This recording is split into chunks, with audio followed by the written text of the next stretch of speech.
Hello there, everyone, and welcome to GamePoints presents Through the Darkest of Times, a self-styled historical resistance simulation from Paint Bucket Games. This is set during the rise of Nazi Germany in Berlin, so I believe the breadth of the game runs from 1933 to 1945, and you play a bunch of citizens in Berlin trying to resist against the growing Nazi regime. So historically, we know how World War II ends, but it's going to be a really rough time between 33 and 45 for these people, I would imagine. Disclosures out the gate.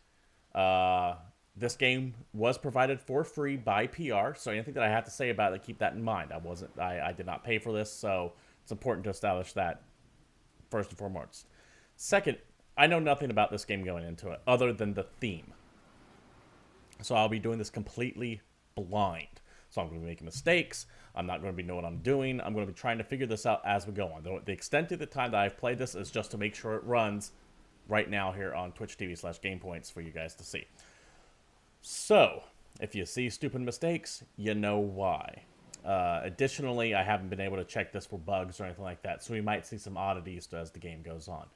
As always, everyone watching this either live at Twitch TV or later at youtube.com/gamepoints can comment on the game itself, either in chat or the comments down below. And of course, if you like what you see here, you guys know what streamers want.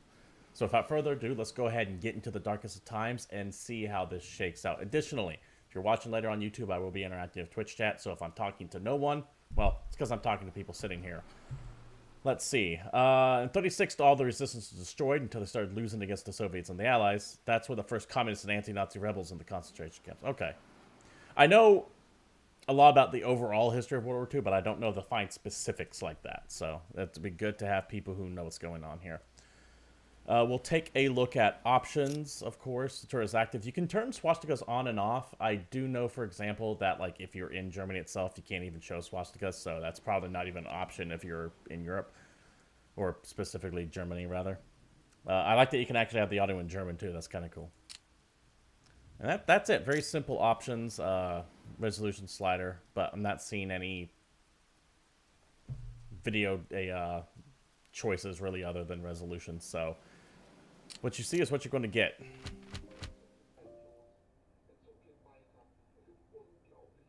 Okay, Hitler's Chancellor.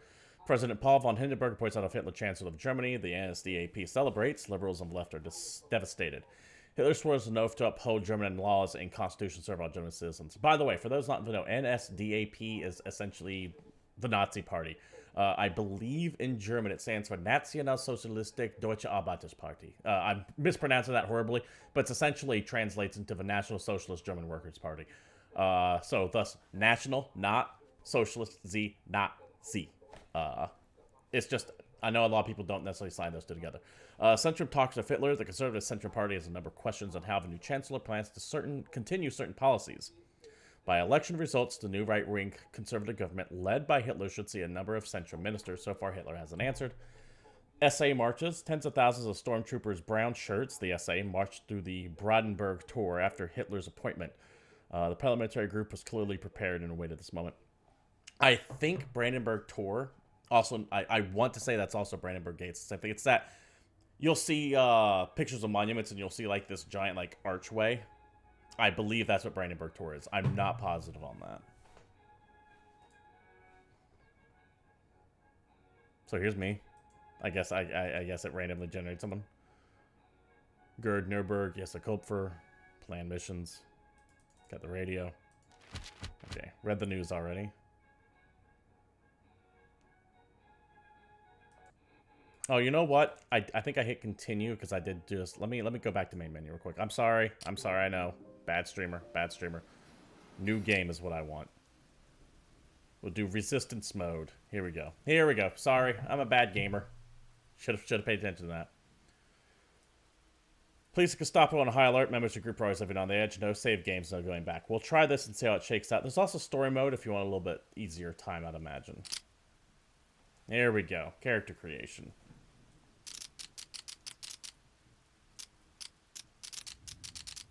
I want a jaunty hat. There we go.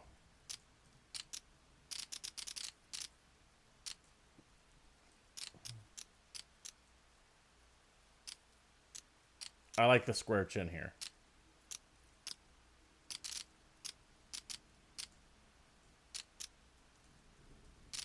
No beard. I'd prefer no mustache too, but I don't think we're getting that.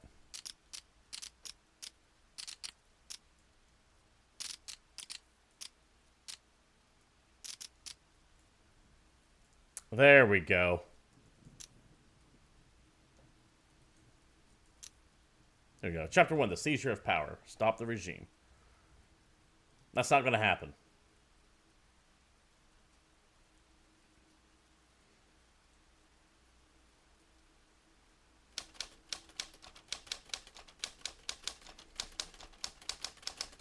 Now, the terror was not the only thing that stopped the resistance things, like the People's Car and the rearmament made the NSDP. There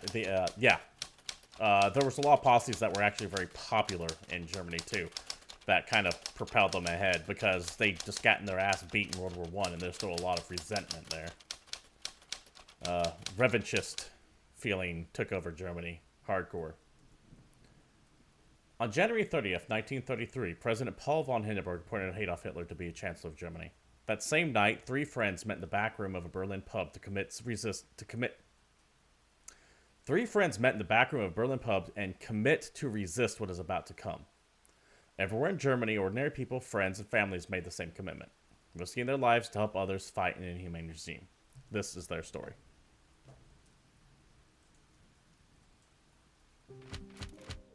Just read all that. Morale drops by 10. Okay. Now, where were we?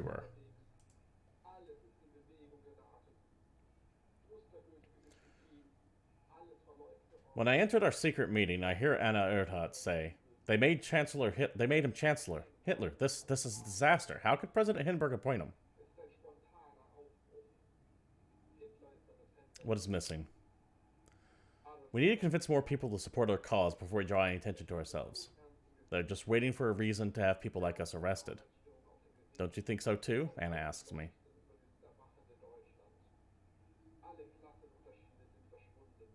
Karen's right, we need to act fast.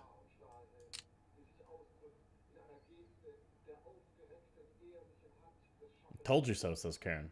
We're 3 people against an entire state. This is insane. We need a bigger network first, says Anna. People will learn about us from our actions. The more impact our actions have, the more people will follow us, I say. So what's the most important task right now? We know the Nazis are criminals, but we can't prove it yet. I say, we need to document and spread the truth, I say. End of scene. Okay, let's take a look here. Checkpoint.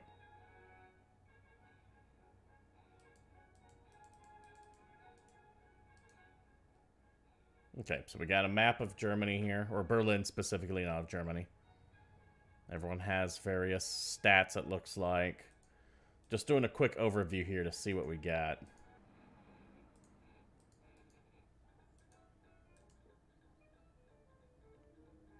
I don't know what any of this stuff means.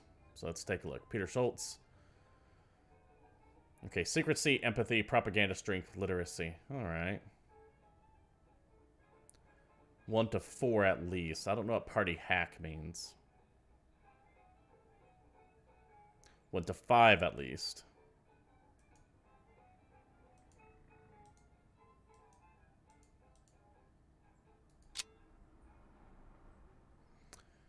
Empathy, propaganda, literacy. I don't know what these other stats here are.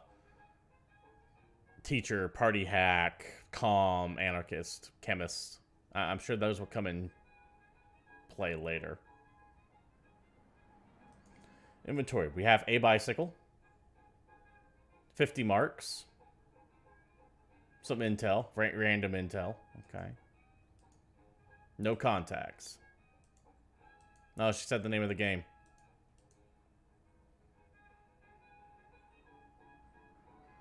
Unknown mission. Okay.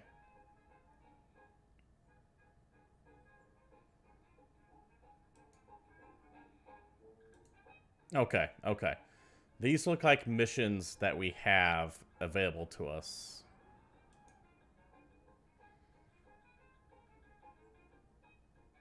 I think we're going to find a new member. Required skills. Aha, okay.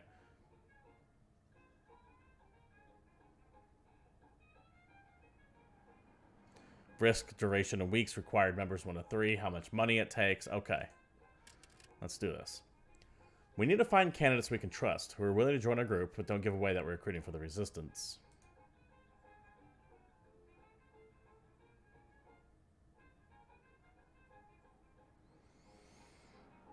Okay. Ah, that's what the secondary stats are for. Alright, well, let's get him in here, because he seems to be the... Let's get him in here. He has the highest level there. I could probably put more people in there. Well, okay. I kind of don't want to put everyone in here, though. Let's cancel. Let's take a look at what else we have.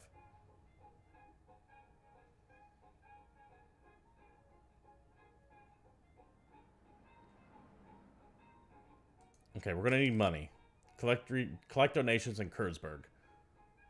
Our supporters among the workers in Kurzburg might be willing to help us out with some donations. Okay, let's send her, because she has a lot of propaganda. It requires propaganda. She's also an anarchist. Yeah, everything seems to be coming up Millhouse for her. Yeah, let's send her on the way. Okay, then we have something going on there.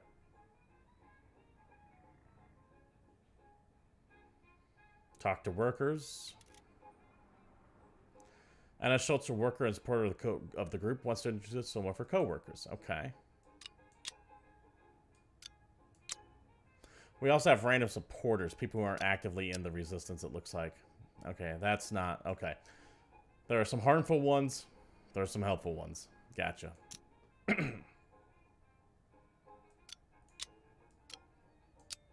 Let's get both of these guys on it. Find a new member. If I get actively more members, I feel I can do more missions. So I think that's where we want to do first. Okay, I think we're good. Let's... 1 week for both. Let's go. Let's end planning. Yes. 5 people still supporting us. 2 marks to our group. Not as much as I thought, but okay.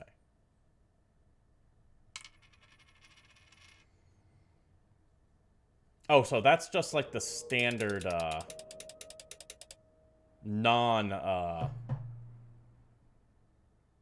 that's just passive bonus increases, I guess. I know heard it visits groups known supporters among worsters and Kreisbergs to ask for additional donations. She is successful. People are upset about the latest atrocities of what the regime are willing to help the group. Okay, good.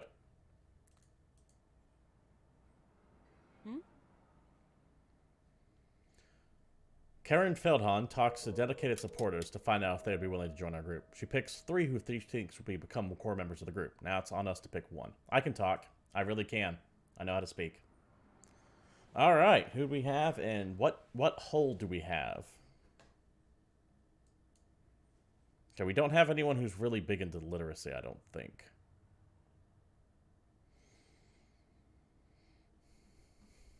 Do we have anyone who's actually got some strength with them? I might want him.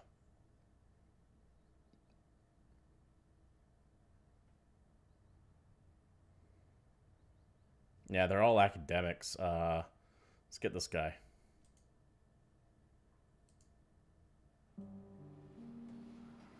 Alexanderplatz. It's already dark as I ride home on my bike. The streets are empty and an ice cold wind sneaks its way through my scarf. I pedal harder. I reach an empty Alexanderplatz. In the distance, I can see a group of men ganging up on someone, shouting at them.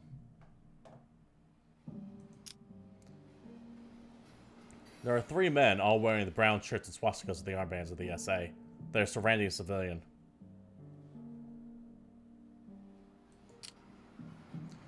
Dirty Jew yells the loudest one. He steps forward and pushes the man so hard he falls to the ground. Let's approach carefully. He loses his hat, and I see he's wearing a kippah beneath it. That's it, Rudolph. Show him. Cheers another one. I don't know if this is a good idea, but let's interfere. Hey, what's going on here? Leave him alone. I shout. The group slowly moves toward me, forgetting about the old man for a moment. What do you want? Demands Rudolph. Mind your own business and piss off. Calm them down. Come on, guys. No reason to get so upset. Shouldn't you be celebrating? Why all this violence? While I talk to the group, the old man quietly gets up and moves away. Continue talking. You won, didn't you? Germany's going to be great again. The guy they called Rudolph steps closer, both hands at his belt. I can smell his bad breath.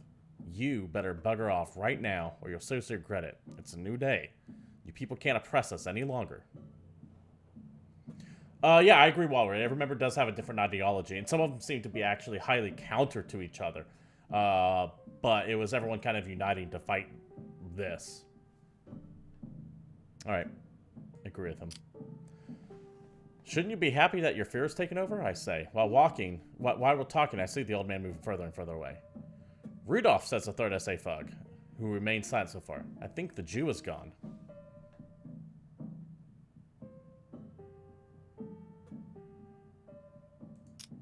What do you mean? But now the group realizes that their victim has escaped. Let's try to sink to my bike. Stop, shouts Rudolph. You will pay for this. Laugh. It's a bad choice either way. I just laugh and pedal as fast as I can. I only slow down when I can't hear their angry voices anymore.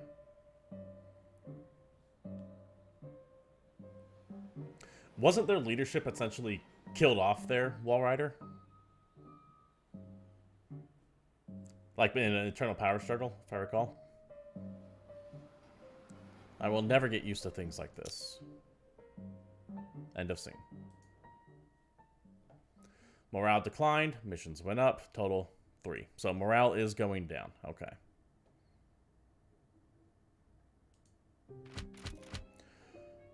Parliament dissolved. At Hitler's wish, Hindenburg dissolves the parliament. All members of the houses lose their seats. The chancellor forms a preliminary interim government before new elections. So-called emergency decrees massively limit freedom of assembly of speech. Hitler's newly expanded powers can be used to shut down protests and quash any critical press. Hitler speaks with high-ranking military officials, discussing the need to rebuild the army and expand to the east. February 8th. In the middle of our meeting, Karen Feldham addresses the group. And for one, there's a public protest against the Nazis coming up. Karen continues. We can spread the word. We can recruit others. People willing to protest are exactly the kind of people we need. The people willing to protest are exactly the people we need. Once again, I can read. I'm literate. I know how to read. Okay, let's do this, I say. End of scene. So we got this guy. Got some checkpoints there.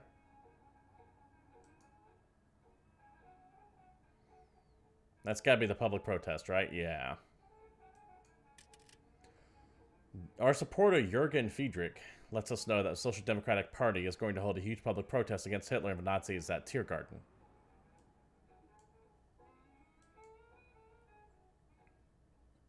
We need someone with a lot of propaganda and a lot of empathy. Which looks to be you.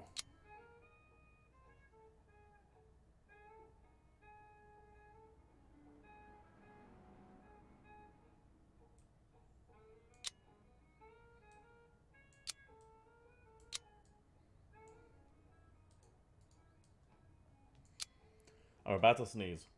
Let me mute my mic. No, it's going away. It's going away. No, it's a...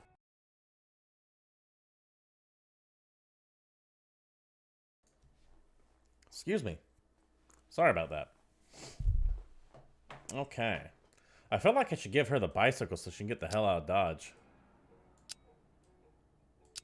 Yeah, it puts the danger down a little bit.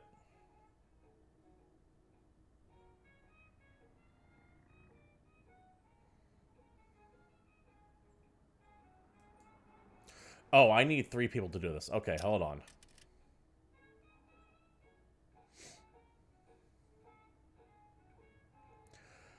Okay, these are going to be missions that can always happen, I think. And 19 here. Oh, mission lifetime. Aha. I get it.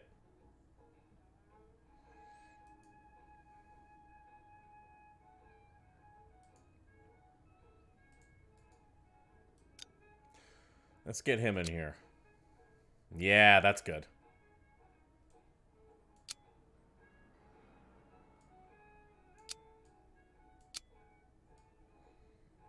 I want to hold on to that.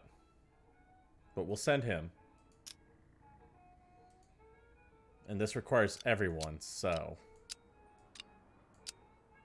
Let's give them a bicycle to reduce that down to there. Okay, okay.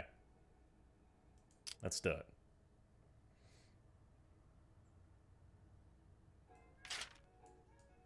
No, I feel like we should take... I feel like we should take him off and have someone here who can...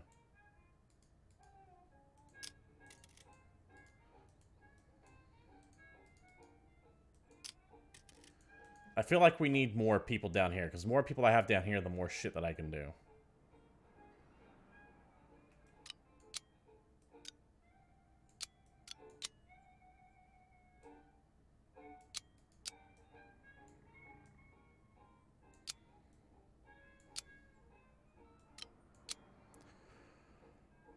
Huh.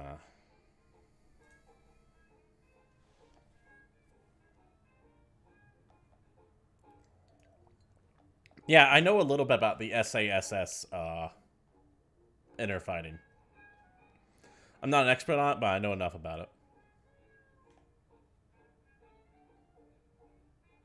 Alright, let's see if we can't send him down there to find a new member. And then we'll do our original plan of sending all these people here. And then give them the bike to reduce that. Alright, let's do it.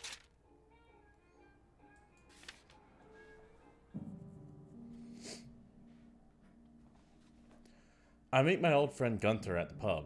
We've been in the same Social Democratic Party chapter for years, but Gunther eventually moved on for a new job, and we haven't seen each other in a long time. It's great to see him again. Peter, good to see you, he says when I enter.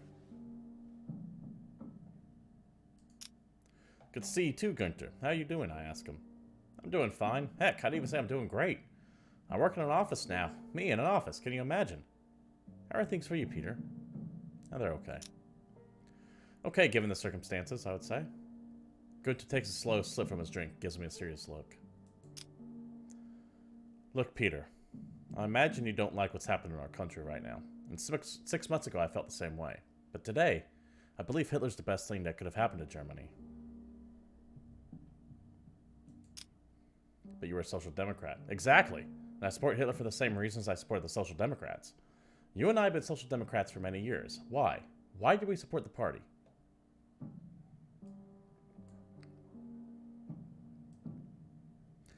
To create a better society without violence. Yes, the same reason for me. Now look at our country.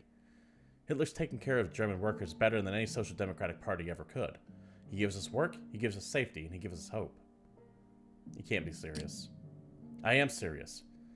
Hitler's the one who ended the class war. No matter where you own the factory, whether you own the factory or work in it, we're all members of the same community. The German Volksgemeinschaft. Aren't you forgetting something? Not if you're Jewish. Then you are not, I reply. Or gypsy, or disabled, or black. The all-inclusive Volksgemeinschaft you refer to excludes a lot of people, don't you think, I say. Maybe it's right to exclude them, says Gunther. Maybe they just don't belong here. Maybe they threaten the German people. What happened to you? Not my people, I say. My justice is for everyone, for the poorest and the weakest. Isn't that the point? To fight injustice and create a better life for everyone? When did you decide only certain people deserve justice? No, really. What happened to you? Hey there, Soul Glove. How you doing? You're a dreamer, says Gunther. You always have been. That's what I like so much about you. But you should dream the true dream and join us. Us? Of course, Gunther says, and puts the party badge that we see so often these days on the counter. A red circle with a black swastika on the black background, and the words Nationalsozialistisch DAP. No, thank you. I get up and leave the pub, try to collect my thoughts. Gunther's been a friend for years. We lost contact for a bit, but still, when did he change? Let's stay in touch. We might be able to actually use that later. This is hard, but I shouldn't give up on him yet.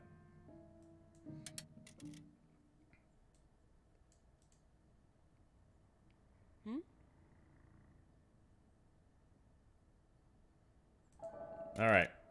3 people. Let's see who we can pick.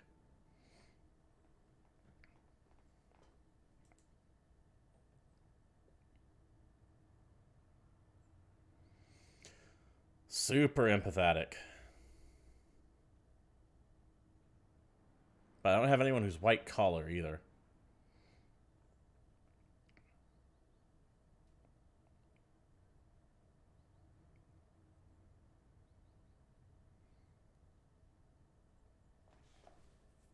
That guy is super stealthy. I don't have anyone that's super stealthy.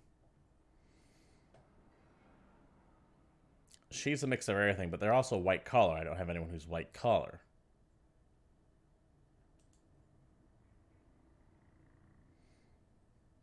Alright, let's get her. I like the white collar idea there.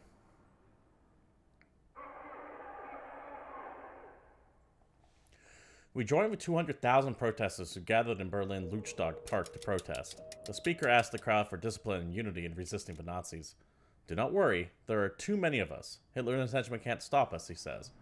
We talked to other protesters, and some are willing to support us in the future. There we go. That's a good positive bonus. We don't want morale dropping. We want it increasing. The right-wing parties DNVP and the Stadtholm established the Kampffront Schwarz-Weiß-Rot. Is that what, black, white, red? They will participate in the March elections and build a coalition with the Nazis. Heinrich Manning and Kathy Koldwitz stepped down from their positions in the Prussian Academy of Arts under pressure of Nazis. Adolf Hitler opens the NSDAP election campaign with a speech in the Berlin sports plots. Alright, we're getting more and more people here. I feel if we grow too big, we're fucked.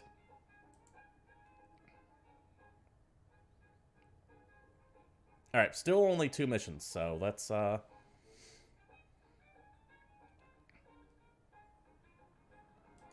see what we can do.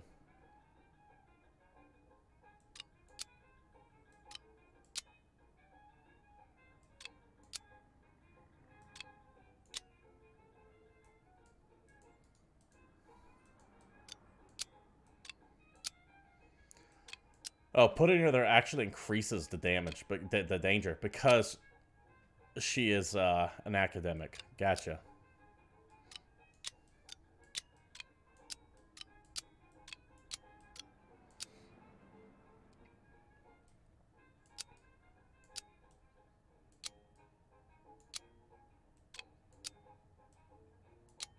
There we go.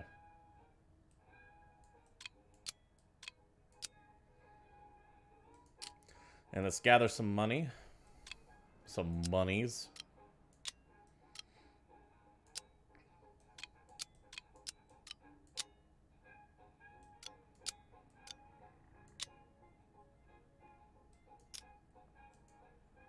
If I were to add her, what would happen?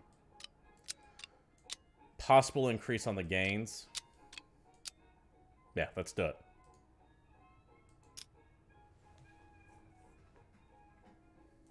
No contacts yet. So we're going to probably be doing this for the next couple of days.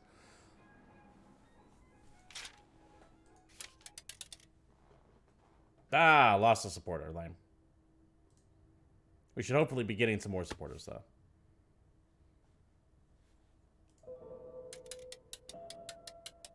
It's a good solid bump there.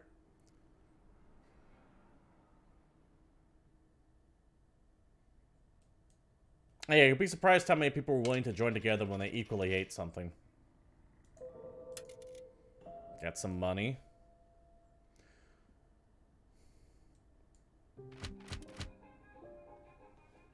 Hitler meets with captains of German industry as they secure campaign donations for the upcoming election. ThyssenKrupp and a number of high-ranking German business leaders agree to support the NSDAP and the DNVP.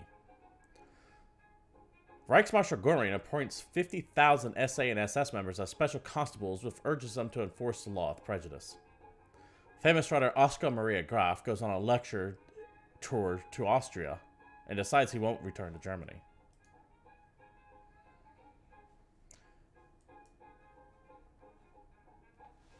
That's a good question there, Wellwriter. That's why I like alternate history stuff. It's always interesting to ask what if. Although, it's important to note, this is not alternate history. This actually happened. Not the resistance group, but the events that are happening. This isn't meant to be deviating from history at all. Elias Klemper tells me that he despises Anna Eldbart. She's an anarchist. Her views don't do the group much good. We'd be much better off without her. You should both stay. I explained to Elias that we're a group of different views and opinions, but we're united in the fight against the regime, that he needs to live with that or leave the group. He doesn't seem happy with my decision, but doesn't bring it up again. Anna seems relieved.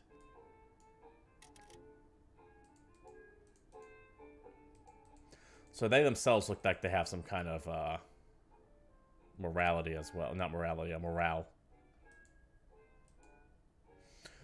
Okay, we got a bunch of new stuff here. We got go into hiding.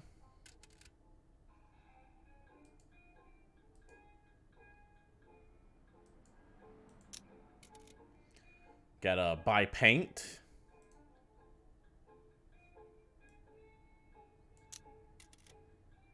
Contact a priest.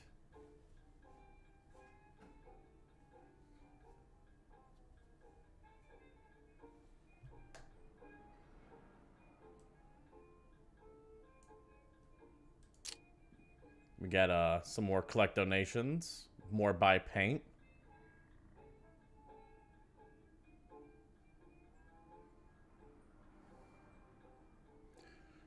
Meet a formal unionist.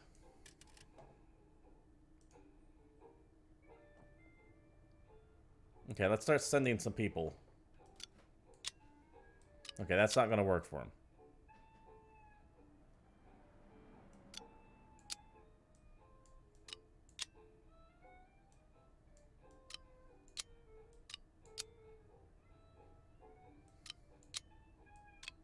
It's about finding who's the best fit for everything. That's real good. He's real good. Okay. I think we're going to keep him there. Let's contact a priest. That's also real good. So let's do that.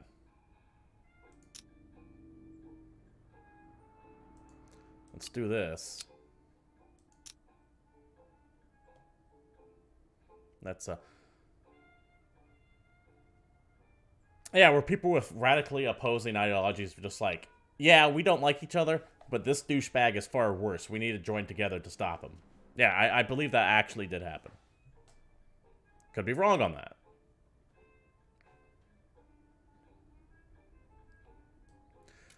Let's buy paint. We can now buy paint. Some weird grammatical issues here, but the studio is German, not English.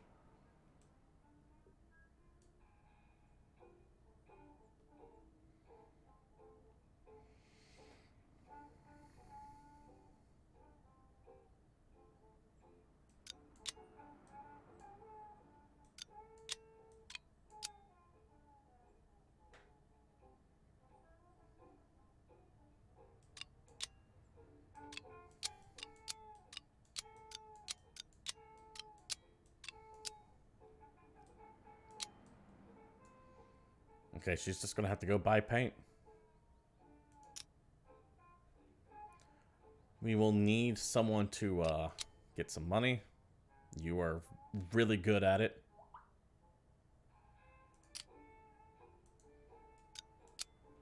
You're pretty solid at that. Alright, I think we're good.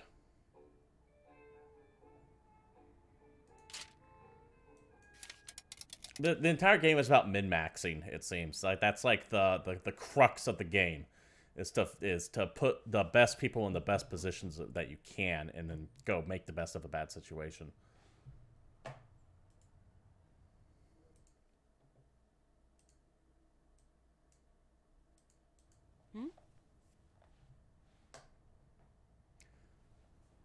Karen Feldhahn meets with the priests in Tempelhof to see if he could be won for the resistance. Things go well. The priest is an opponent of the regime and tells us that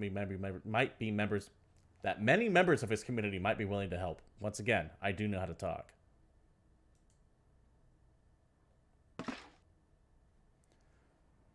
Far where she lives, to avoid the shop owner recognizing her buying paint for the group, makes the order. Shopkeeper disappears in the back room. After a while, returns with paint. Hey, get paint. Rita thinks she's been seen.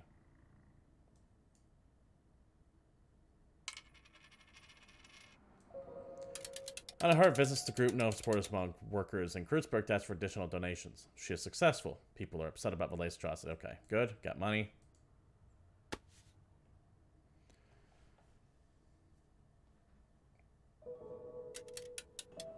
Got some people.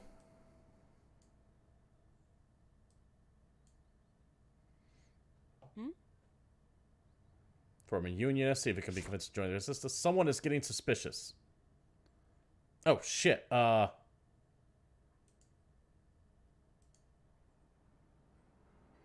we have a timer. Okay. The mission's been aborted. Unfortunate.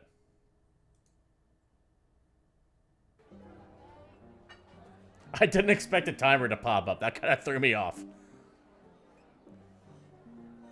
Oh, it's the burning of the Reichstag. Okay.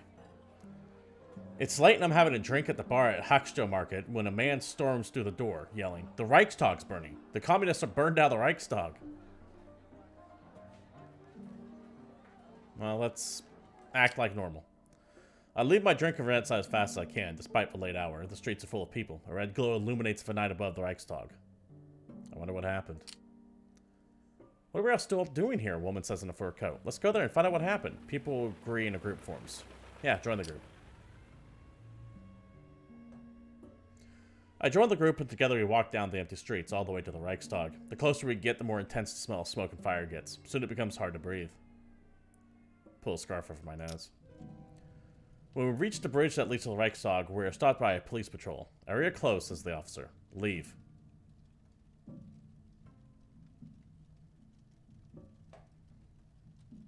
Look at the crowds. On the other side of the bridge, the Reichstag is ablaze. On our side, more and more curious onlookers gather. Approach a man wearing a Great War uniform. I approach a man wearing a Great War uniform that's seen better days. He turns around and stares at me. "What do you want?" "Who started the fire?" "The communists did, and the Jews. Same thing, really." He raises his voice, "But this will be their death sentence. This is the last time they attacked the German people. Hitler will show no mercy. They're done. Done." Yeah, Wallrider, it's interesting knowing history, knowing like how things play out. Like it gives the game a certain bit of gravitas. It's like you know horrible shit is coming, and there is just nothing you're going to be able to do to prevent it. The best you can do is survive the churn. That it's definitely grabbing me because of that. I've heard enough. More firefighters arrive, and they must have come from all over Berlin. I speak with the woman in the fur coat. I recognize her as the one who led the group from the bar. "Who do you think you did it?" she asks as we approach her. "That's what I was going to ask you." "How the hell should I know?" She shrugs. "All I can tell you is that things have become very unpleasant ever since that aggressive little clown took over, and then this." She points at the fire. "This looks like his style. But you didn't hear that from me, all right?" "Of course." "Sure." "Good. People like me are in enough trouble already." "People like you?" "You seem all right," she says, ignoring my question. "If you ever feel like dancing to the music of our new ruler's despise, come by." She hands me a card that says Giraffe, Dance Bar, and Cabaret, and the crowd disappears. The police is now aggressively pushing back toward the crowd. Which reminds me, if you haven't seen it yet, take a look at a movie called Swing Kids. It's actually kind of an interesting... It's set roughly in the same time period here, and it's about the similar idea, a youth rebellion against Nazi Germany. It's worth taking a look at to just kind of see how society changed so dramatically over the course of a couple years. Talk to the big man. I talked to a big man with a flat cap and a nose that's just as flat. He looks like a professional boxer, one who's lost at least as many fights he has won. "So, who do you think did this?" "Are you asking me?" the guy says, surprised. "It wasn't me, I'll tell you that." Calm down. "I didn't say it was you, but someone did. What's your theory?" The boxer comes in close and lowers his voice. "The Nazis did it, obviously. They'll use this to take everyone out, you'll see." He looks left and right and then leaves. The police is now aggressively pushing back the crowd. I've seen enough and it's time to go home. It's very late when I finally arrive at home. I fall asleep right away and dream of the fire and the strange people contradicting each other about who started it. And nothing's good is going to come of this. I have now unlocked the Dancing Up Giraffe, it looks like.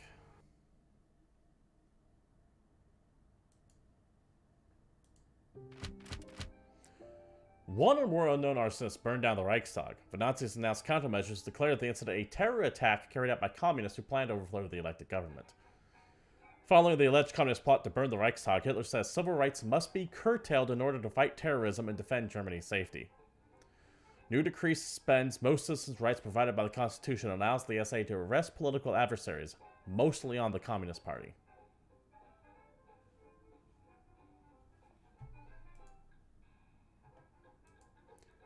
At the end of the day, Wallrider, it doesn't really matter who ended up doing it. What mattered was that it was able to be used as a stick to finally put down any people speaking out against the Nazis. I have something to say, says Karen at a meeting, but I'm not sure if it's good news or bad news. I have a new job. That job has me serving in the house of a Nazi officer. Rita gasps. You're going to serve one of those pigs? Perhaps we can use this. That's exactly what... Hang on, Rita. What if Karen uses it strategically? She can get inside information. That's exactly what I'll do, she says. I'm going to take advantage of this opportunity to help our cause. Alright. Let's take a look at the missions here. Oh, shit.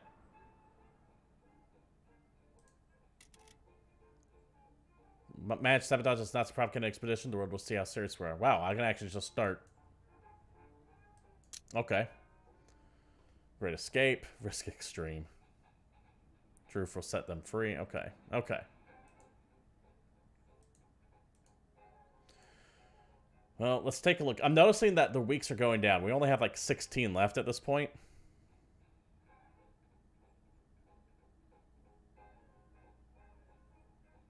And I'm seeing like a bunch of like everything's starting to get more and more red. I see a bunch of like guards everywhere.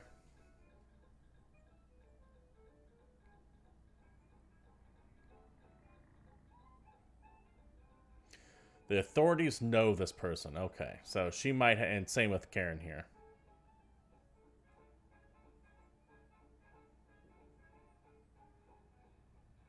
Let's try this one again. Let's send him again.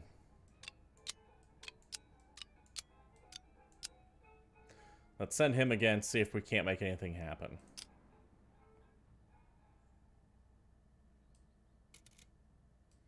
Let's go back to the Christian community, see if we can't make anything happen.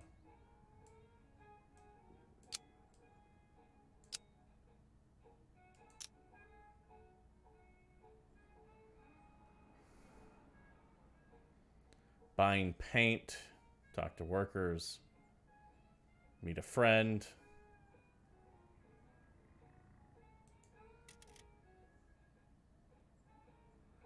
Yeah, let's see what we can do here. All members... Oh, okay. I might want to do that now.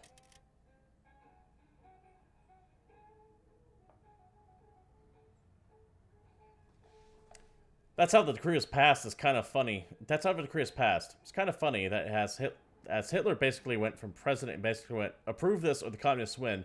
The President Hindenburg, who was a believer that the communists made Germany lost World War I, said, okay. Yeah, I mean, it's all about scapegoating, right? The fault wasn't this. The fault was this thing specifically. So we have to defeat that thing specifically, be it whatever it is. Now, it might not actually have been the cause or not, and in this case, it wasn't. It is real easy to hype people up against a thing. You need to give them an idea of something to hate, and you can hype people up quite a bit. I kind of want to do this now.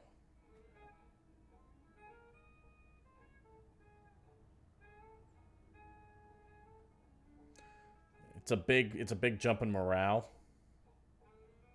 I don't want to do that yet then. I want to go below 50 so I can get the most out of it. Let's make an academic, see how this goes.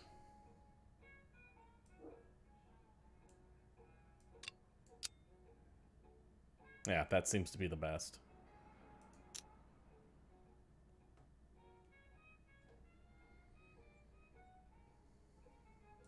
Meet a friend.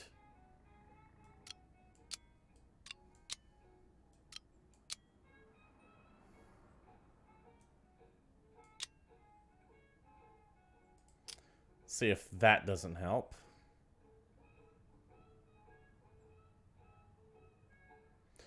What do I want to do with this guy? I think maybe buy some more paint. Oh, that's not going to work.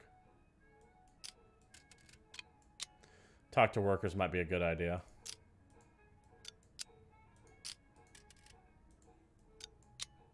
Oh, maybe raise some funds? Yeah, let's do that.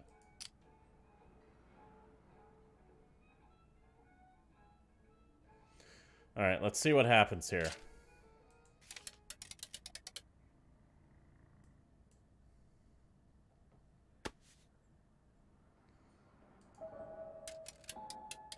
Okay, cool. We got some more supporters.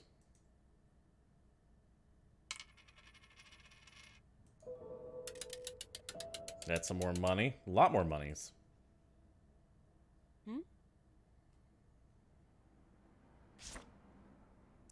Shit.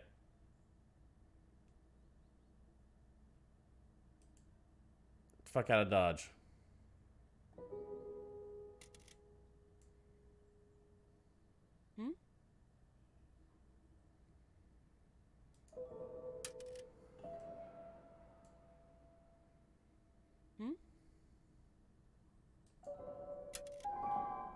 Ah, shit. That music, like that music is, it lets you know that something's bad's happening for sure. Reichstag General Election of March 5th, 1933 takes place. The NSDAP gets 43% of the votes. The Nazi DNVP coalition enjoys a slim majority, just enough to conduct the ordinary business of government. The state election in Prussia taking place on the same day produces a similar result. SA and police search departments meeting in places of communists throughout the city, confiscating publications and arresting hundreds, among them some members of the Reichstag.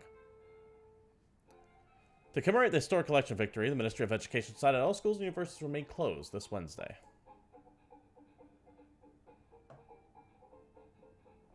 At our meeting, Anna is saying, I swear to you the fire at the Reichstag was the biggest gift the Nazis could have hoped for.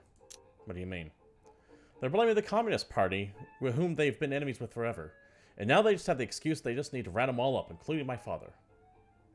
And she's right. that is what happens. Can we help? Is there something we could do to help? I ask her. I need a lawyer for my father in prison, but that costs money. Give her the money. We'll help you with that.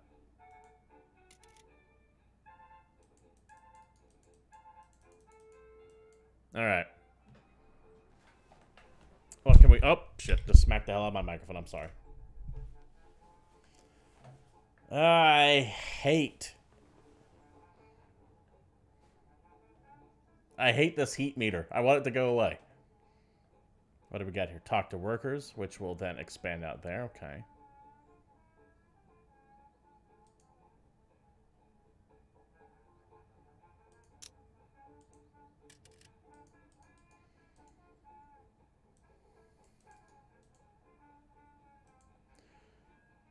I don't have the money for it. Okay. So I need money. I need lots of money. Much money is what I need.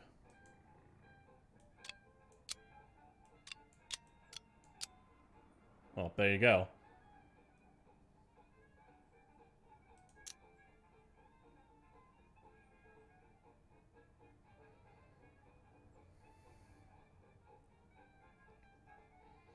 Yeah, I just flat out need money. There's not really much I can do without it.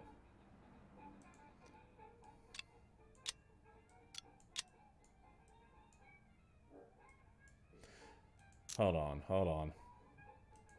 Is there anyone that I can put on here? Oh, she's so good at it, though.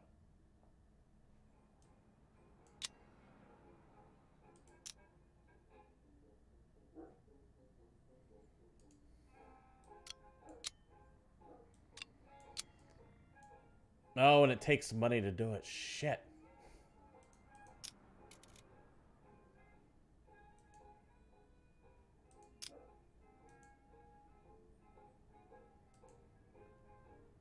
Yeah, really. I don't know if I'd press F for them there, Walt Rider, but I know what you mean. I absolutely understand what you mean.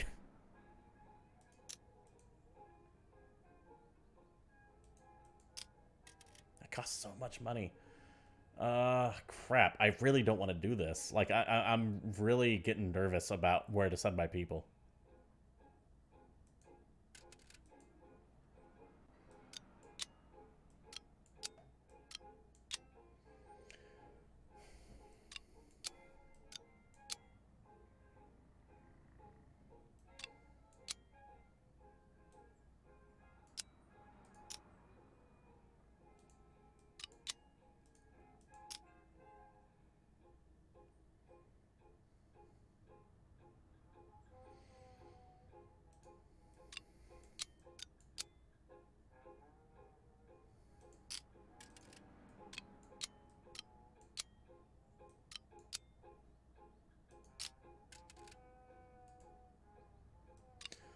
Let's send them away.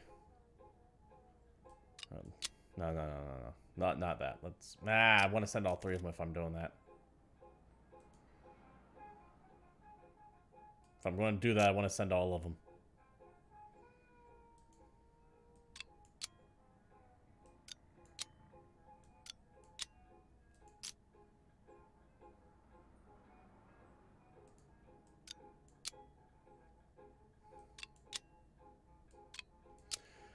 I just don't like this at all. There's no good decisions here. Thank you very much, Nightbot, for reminding people that if you like what you see here, you can support the stream any number of ways. Likes, follows, bits, subscriptions. If you're sitting on that Twitch Prime or Amazon Prime, I'd appreciate it here. But if you don't use it here, make sure you give it a good home somewhere.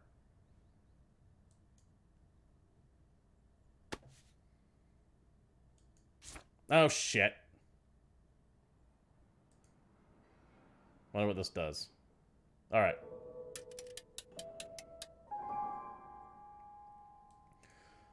We'll be having to put people away here soon. That's good. God damn it.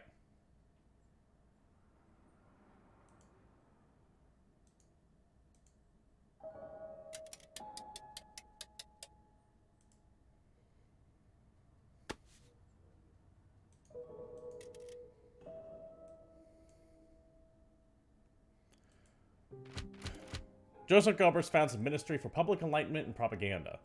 Using the powers of the new Reichstag-fire decree, the Nazis removed the Communist Party members from the seats they won in the election. Bremer Volkszeitung and Schreibische Tagwacht are the latest SPD newspapers that closed down and being banned.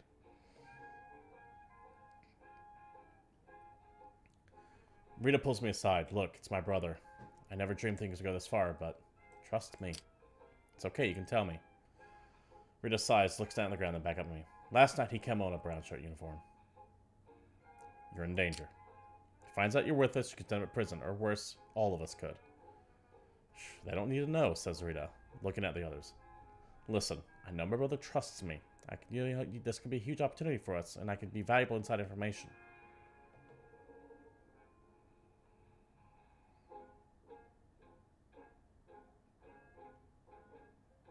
You'll be in our informant.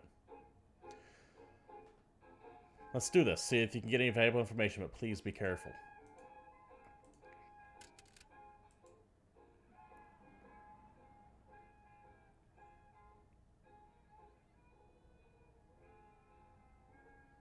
Stuff's getting kind of wild.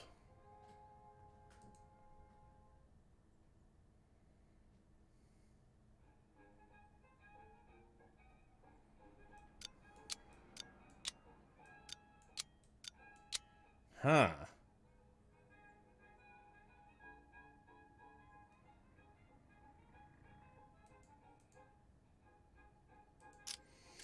I see.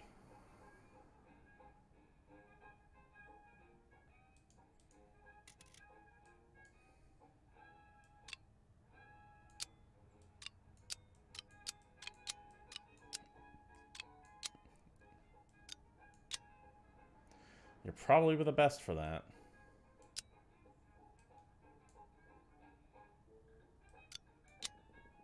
But it increases the danger so much. Oh, god damn it. God damn it, god damn it, god damn it. Yeah, well, right, that brother is if he's a brown shirt, he's not gonna be around for much longer. He's just gonna get murdered.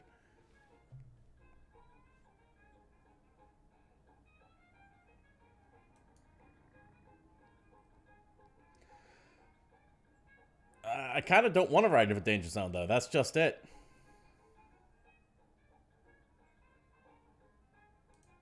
You are way too good at getting us money. I can't not have you getting us money.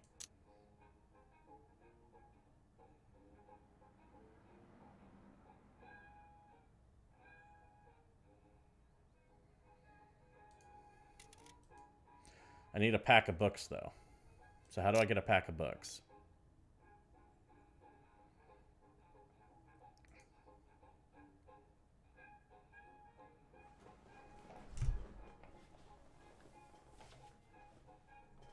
How do I actively get people making books? That music that's playing is just it's too much.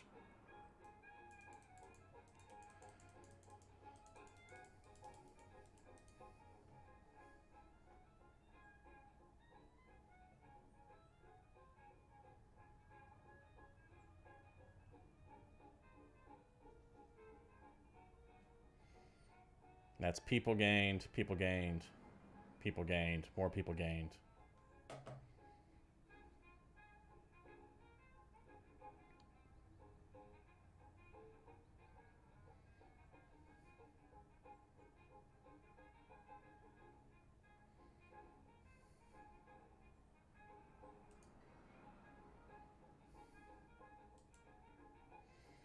All right.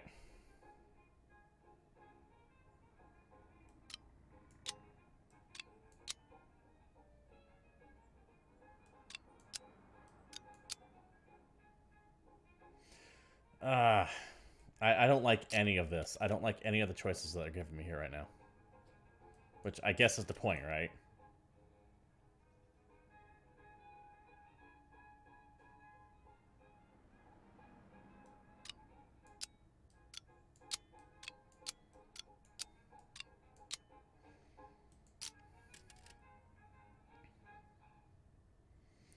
That is the point.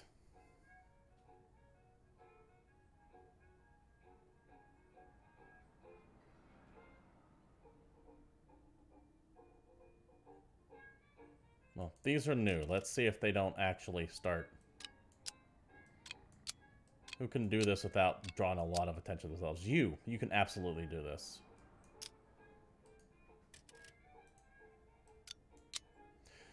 Yes, you're good on that.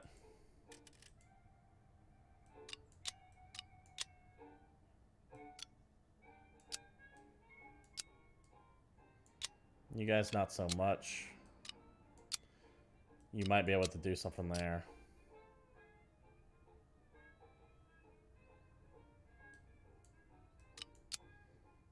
You got too much heat on you, man.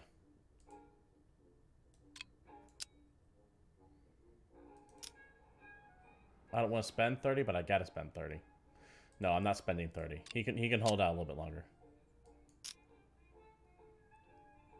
I do want to get him doing something, though. But I believe we are all booked up at the moment, so...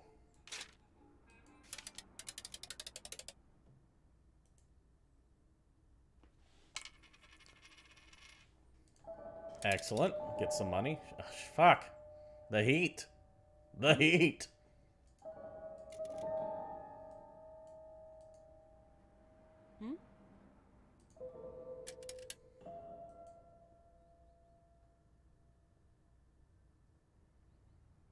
Oh, I could have sworn I said not to do that, but I guess I did.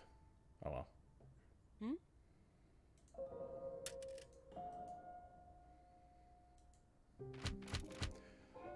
The ceremony for the name of the new Reichstag was held in the Church of the Potsdam broadcast in its entirety on radio. The festivities began with religious services, and the evening celebrations ended with torchlight parade and performance of the Wagner at the Berlin State Opera, with Hitler in attendance. As trade war between Czechoslovakia and Germany is looming, Berlin shuts down all payments and travel between the two nations. The Nazis open a place in Dachau to retain dissidents, calling it a concentration camp. They fired me. I lost my job, says Rita. Why? I think someone overheard me speak with a colleague about voting for the Communist Party in the last election, says Rita.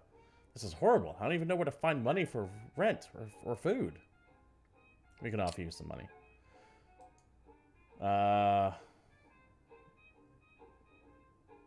Let's keep our people alive.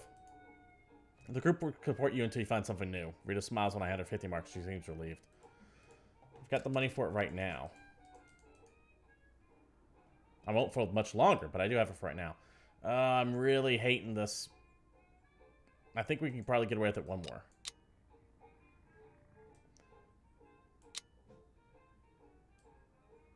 But she's too good at raising money. She's just way, way good at it.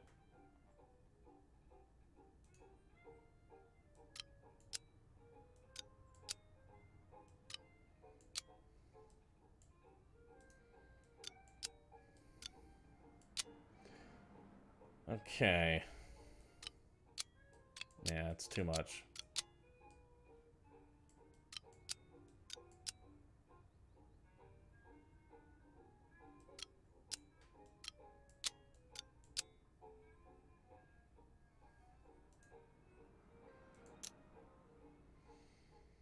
Yeah, they move their patrols around.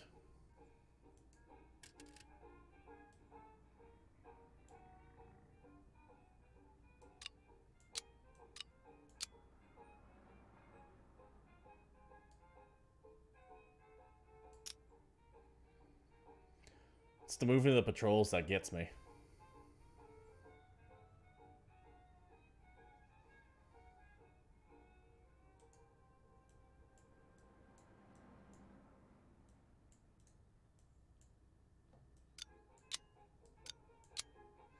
We do need paint. Absolutely need paint.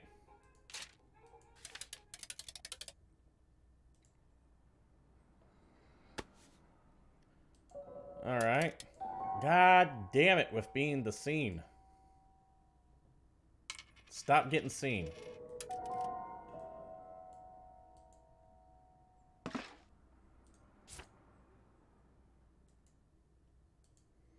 Should be fine, yeah.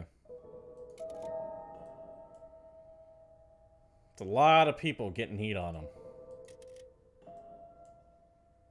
Time to disappear for a bit. The Enabling Act grants Hitler legislative powers. The new parliament passes the Enabling Act despite objections of the Social Democrats. The act allows Hitler to create new laws, even change the constitution without paramilitary consent. Parliamentary consent. Those are two different consents. Hitler rejects the accusation in foreign newspapers. There are no dangers to Jews in Germany. Fake news. Goebbels announces political purge of public broadcasting and media. Starting April 1st, German radio stations broadcast the Hour of the Nation daily from 7 p.m. to 8 p.m.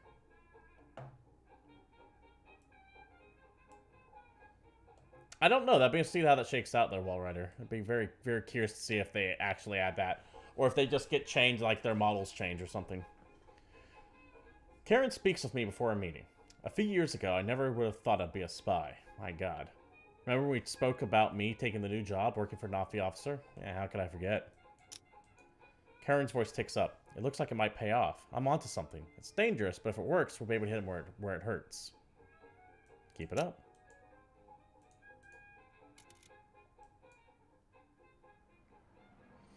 Alright, she needs to disappear. So do you.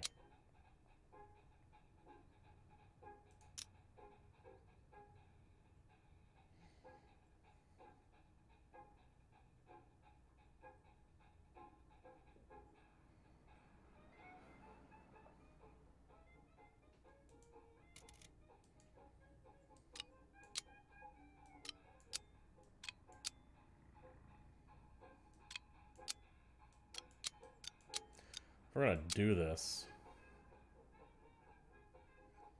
Yeah, I'm sure they absolutely will. That's the last place I want to go there, Paradel.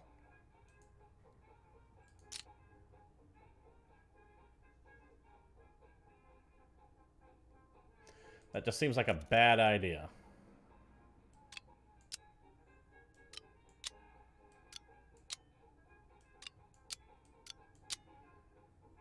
That's potentially a lot of money.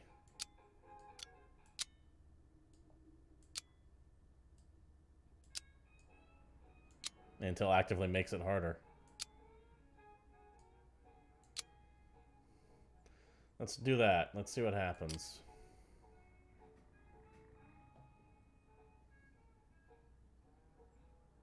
Let's meet a friend.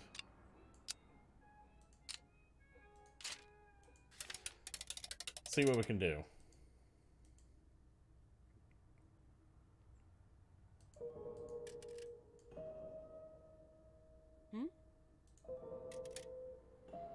Hey, we got a new person. At least I think we do. Maybe we don't. Maybe we just have a contact. Bonus. And we got away with it. Oh, that doesn't look good. It is Saturday, and I'm on my way to buy groceries for the weekend. When I see the shop in the distance, I can already tell something is up. In the front of the building, a crowd of people have gathered, including a few men wearing the brown uniform of the SA. I approach the store to see what's going on. 3 brown shirts stand up around the entrance of the shop, holding signs of anti-Semitic slogans. A Star of David with the word Jew are painted over the shop. Read what's written on the signs. The signs say Germans fight back and don't buy from Jews, and attention Germans, these Jewish shop owners are parasites of the German community. The owner of the shop is the Jew Nathan Schmidt. It's just their usual rambling. No, I actually don't know what that actually means, Paradol. A woman tries to enter the shop, but one of the brown shirts sends her away. I look at the people who are watching the scene. Speak to her mother, holding a child by the hand. Do you know what's going on, I ask? The girl holding her mother's hand looks at me and smiles. She might have been around 5. No, and I don't want to know. She takes the girl and moves down the street. Can you tell me what all this is about? I ask a man wearing a suit, and he looks like he doesn't belong in this part of town. Shh, he says, gives me an angry look. I ask again. What's going on here? Why are they attacking this shop? It's happening everywhere, the man says. I come from Friedrichstrasse, and the same's there. They're standing in front of every Jewish shop. Doctors, lawyers, you name it. I have no idea what they're planning. Some of these places have been around for decades. Oh, so it literally means what it says. I ask him why he's here. Actually, I'm supposed to do business with Mr. Schmidt, but the owner of this shop. It doesn't look like it'll get to happen today, so I guess I'll go. He turns and walks away. What's happening here? Asks the elderly woman. The Jews are getting what they deserve, she answers. One of the SA men's looking at me. Let's just end the conversation. The SA thug starts to chant, Germany to the Germans, get out Jews. Talk to the brown shirts, sure, why not? What are you doing here? Asked one of the SA men. What's it look like to you? Don't know. You looking for groceries? You, watch it or you'll regret it. Calm down. Alright, don't want any trouble. Where do you think you're going? I'm obviously shopping. Thought it was buying groceries. Do you think you're funny? The brown shirt yells as his comments step closer. Ignore him. Without looking, I walk inside the shop. It's dark inside. My eyes emote to adjust. There's someone in the back. Hello? Hello, says a female voice. Are you sure you want to do that? I don't think the men outside would appreciate if you buy anything here. I don't care. I'm buying the groceries. I need groceries. As you wish, what do you need? Give her my list. I give her my list. She puts everything in the bag, and I hand her the money. I don't know what to say. Thank you for your help and leave the shop with my groceries. The brown shirts give me a hateful look, but don't stop me. As I carry my groceries home, I think about what I just saw. The signs, the brown shirts, the bystanders, and that poor shopkeeper. Where's all this going? I feel sick when I get home. Things in this country are only going to get worse.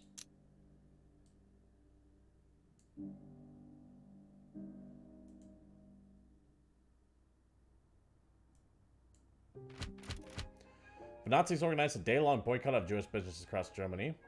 Heinrich Himmler appointed the police commissioner of Bavaria.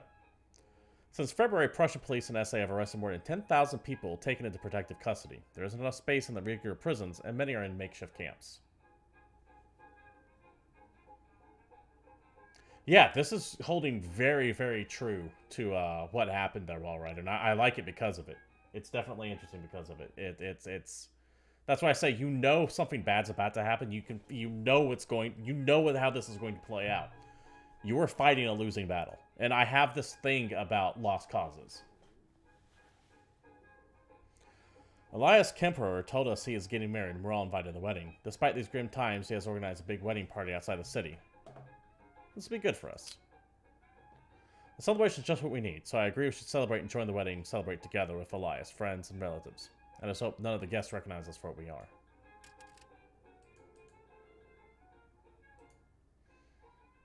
A whole bunch of new shit just opened up.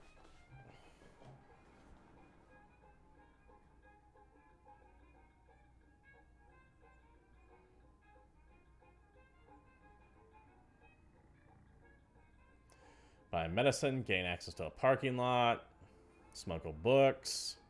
That I want. Definitely want that. Visit Nathan's store. Get something. Don't know what. I want her running on her donation. Oh, hold on. It might just be easier to steal. It might just be easier to steal shit. Oh, that's still a uniform. Okay, that is different. That is a horse of a different color.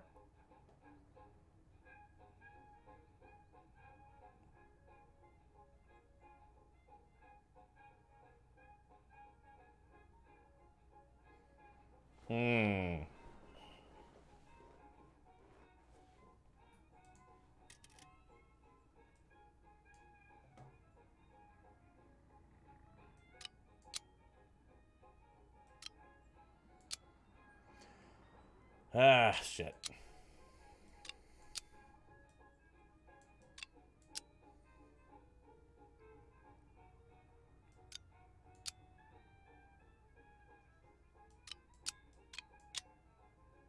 That might be worth doing.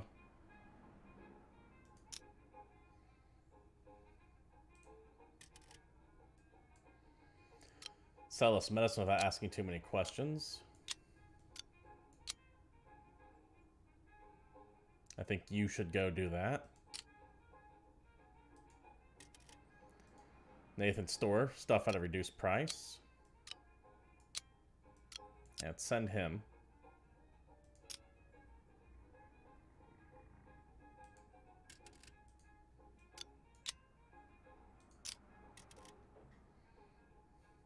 We need to send her off to do something. Make records disappear. That might be good for her. No, that won't be good for her at all. That's not good for her at all.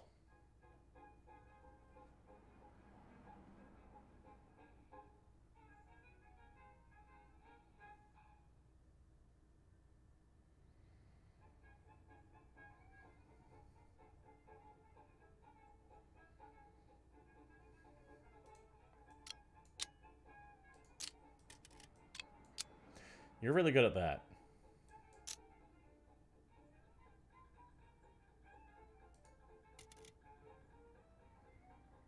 We can now visit a museum. That requires everyone to go, though, but it does give you some extra morale. It's nice to, It's nice, it's a morale boost, but my morale is pretty high right now, so I don't necessarily need to do that.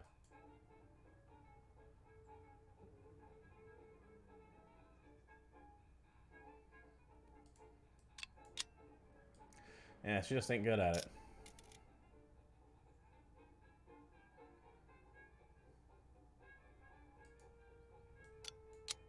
I almost want to send her to go buy some goddamn paint. Yeah, I'm going to.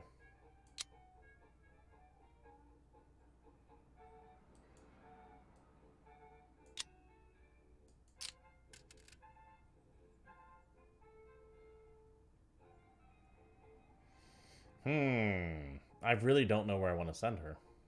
I don't like any of these options.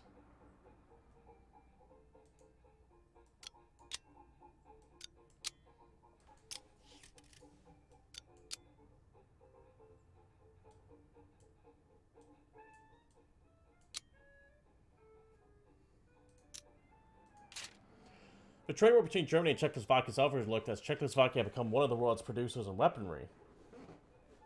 That's why they start with a decent army and charge of iron for and great industry. And the Germans in the Sudetenland were also a factor. I did not know that Czechoslovakia was ramping up one of their arms production like that. That's very cool to know.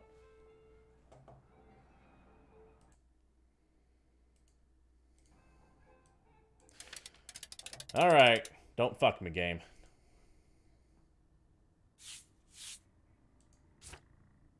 You done fucked me.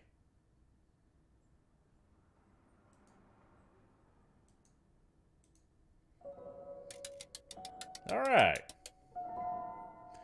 Fair enough.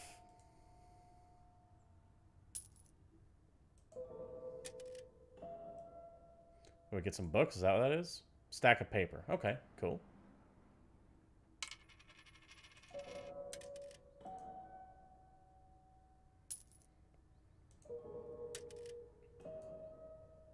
Alright, that doesn't seem that bad. Newly established law for the restoration of professional civil service. Jewish and communist-inclined workers are purged from civil service. New governors formed the Nazi Party reporting to lead German states. Pepin resigns as Reich Commissioner of Prussia.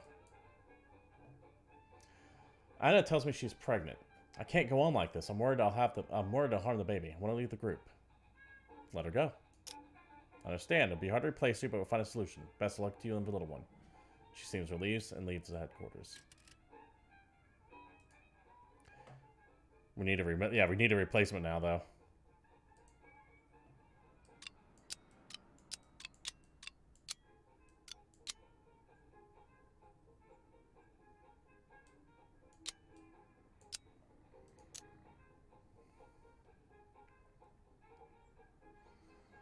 Smuggle books.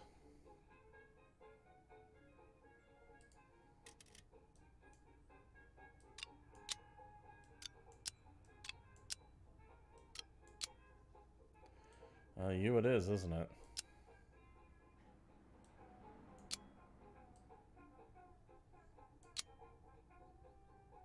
Oh, you need 2 people. You specifically need 2 people.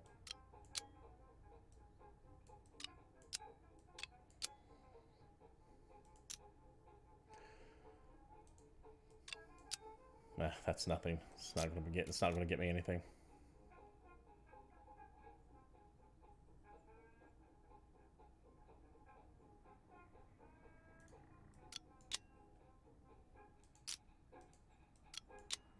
There we go. That's what I gotta do until we find someone new.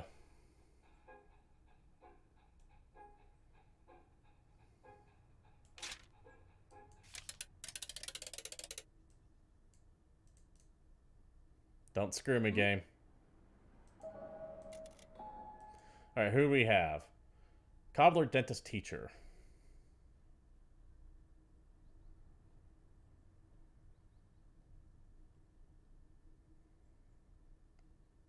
The thing is, I don't have anyone that's white collar anymore. Yeah, I do. Yeah, I do. I have someone good at propaganda. The book learning.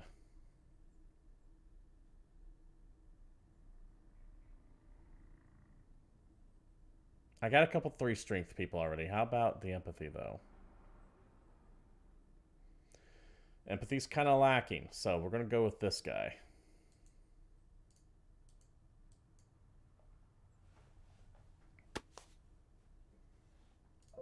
Okay. 7 extra people, that's good. Get booked. Good. The Jewish practice of Shicha, the ritual slaughter of animals in preparation of kosher food, is declared illegal. Rudolf Hess is appointed Deputy Führer. In several German cities, the official organization of the NS students began its action against un-German spirit by publicly disparaging Jewish and progressive artists and scientists. Elias bursts out. They fired me. I lost my job. How will I make a living now? What happened? They fired me because I'm Jewish. Now that I'm deemed unworthy to hold a job, who will hire me? We'll help you. I can give you some money. You'll be fine. Because I had the money, fortunately.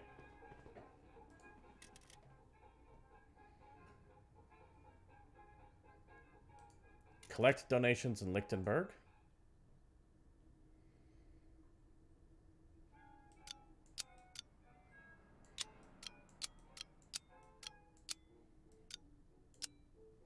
That's all you. Okay. Set up a workshop. That place is also being very patrolled right now, so probably don't want to do that.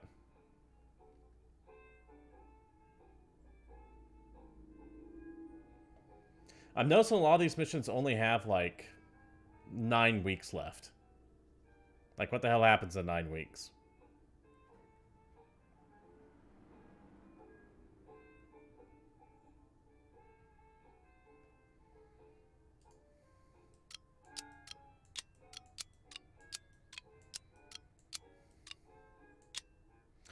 Thinking you. Steal some money.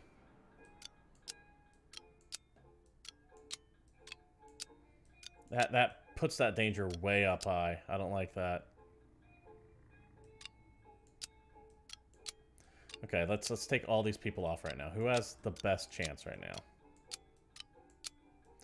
You. But you also blame because you're paranoid, so you pump it up way high.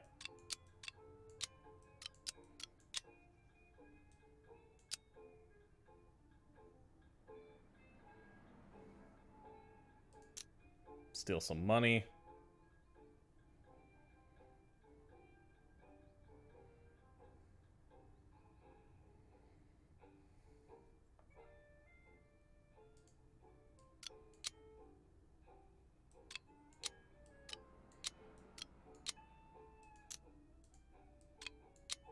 Oh, okay, they don't like her there.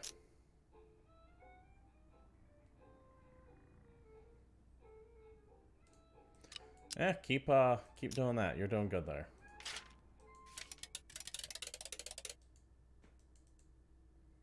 The more supporters we have, I think the more passive income we get. Got some intel. Excellent. Got some donations. A few extra supporters. And a contact. Okay.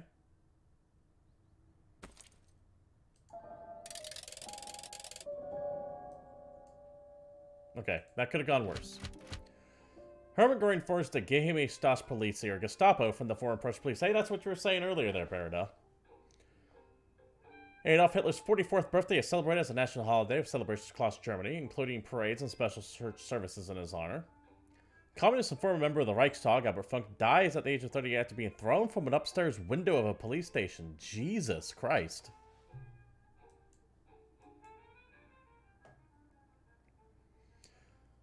Before the meeting, Christian seems distracted and unusually quiet. What's the matter, Christian? He looks up at you. It's my wife. She never came home last night. What if the SA took her? But she's in a prison right now. Well, we'll try to help you.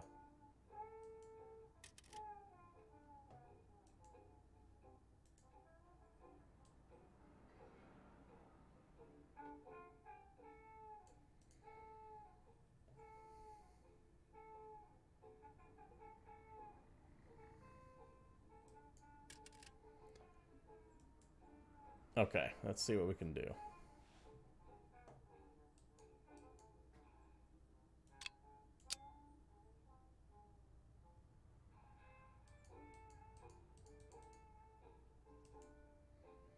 Let's see what we can do to help. Oh, people can level up. Hold on. Hold on, cancel.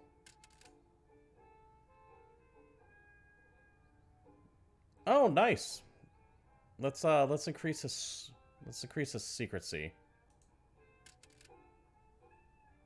Very cool. He's got so much heat on him. He just increases the danger of everything. Not saying he's useless, but he's pretty goddamn useless.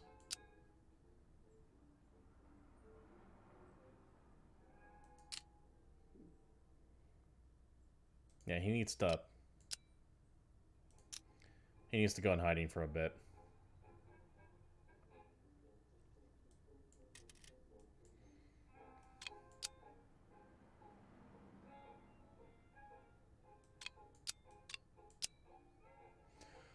Let's set up the workshop.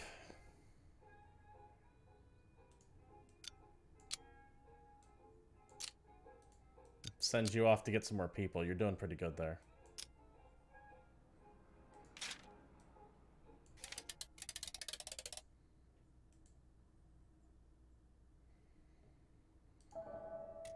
Okay, good. You've dropped the heat.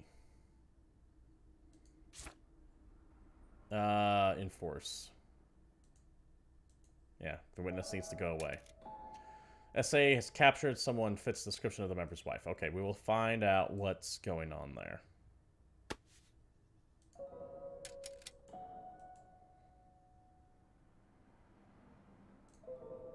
Workshop set up. Excellent.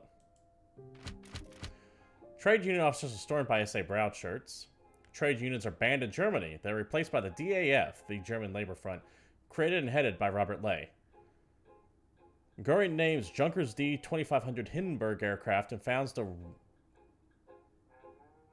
Reichsluftschutzbund. It's one of those things where you can just constantly keep, like, adding words to a German word and it just gets bigger and bigger and bigger. Not everyone from the group has shown up tonight. Who's missing? Rita's fled to Moscow, says Christian Aberhart. With the brown shirts remnant communist members, it was just too dangerous for her to say. Okay. Well, we need a new person.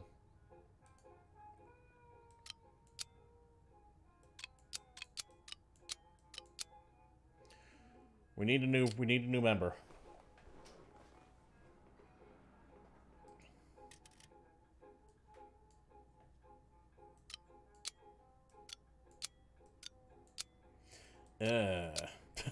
I don't like this at all.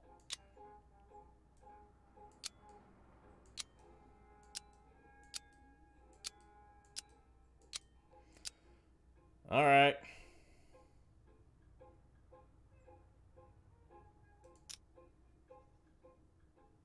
Oh, he's leveled up. Excellent.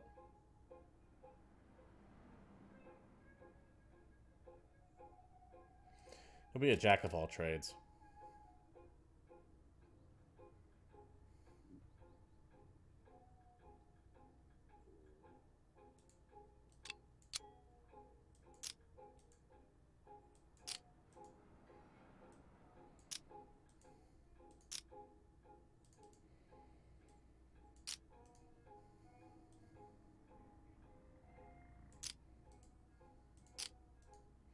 Let's keep her helping people there. Here we go. Let's see what we can do. Enforce. Okay, she's been seen.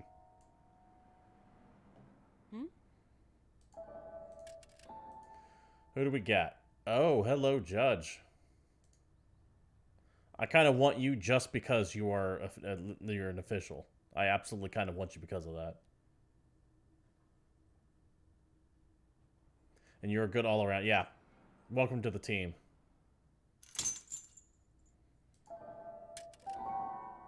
Alright, got his wife the hell out of Dodge. That's good. Now, something's happening. As I crossed the Strasbourg on a rainy late night, Wednesday night, I heard an angry voice shouting through a loudspeaker in a huge cheering crowd. It seems to come from the Opernplatz. Move carefully to the edge of the crowd. The scene is immense. Thousands of people are listening to the rantings of Joseph Goebbels, the new Minister of Propaganda, with rapt attention. The era of extreme Jewish intellectualism is now at an end. The breakthrough of the German Revolution has cleared the way for a German path. The future German man would not just be a man of books, but a man of character. With the German Workers' Front, or how it's actually addressing chat, the German Workers' Front, or how it's called, is really interested in had politics like paid vacations and cruisers the improvement of workers' condition. And now it's one of the few things Nazis did. I don't think that's quite translated into English that well, but I think I get what you're saying, though, Wallrider. Scan the crowd. There are thousands gathered here at the Opernplatz. Some chant slogans. A group of students to my right breaks into song. Various angry shouts can be heard from the crowd. No to decadence and moral corruption. Down with Jewish intellectualism. Keep moving through the crowd. Goebbels joins in, booming over the microphone. Yes to decency and morality in family and state. I co-signed the Flames, the writings of Heinrich Mann, Ernst Glaser, and Erich Kästner. Flames? There's an immense pile of books in the center of the plaza, perhaps tens of thousands of books ablaze in a bonfire. That's when I realized what this is. This is action against un-German spirit announced by the German Student Union back in April. It's a book burning. A huge one. How can there be so many portals of Nazism? Did they even realize what they're doing? I keep watching them.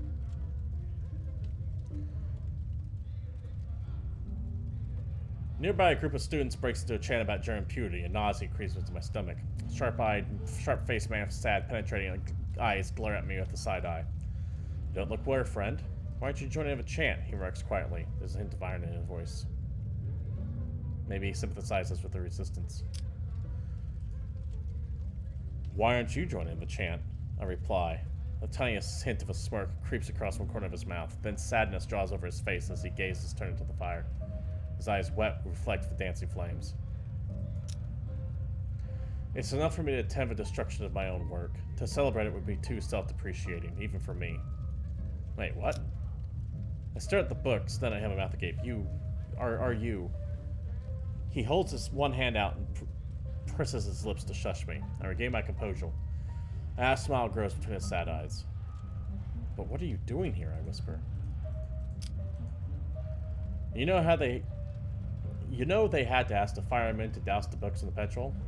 Leave it to the Nazis to schedule a book burning in the rain. This isn't a laughing matter. The man turns and faces me directly. I recognize him now. My friend, not long from now, this whole sad specter will be over. And he tilts his head and pauses. And I'll write a novel about it. You're Eric Kastner, the writer. Now, that is... Let's look up who Eric Kastner is real quick.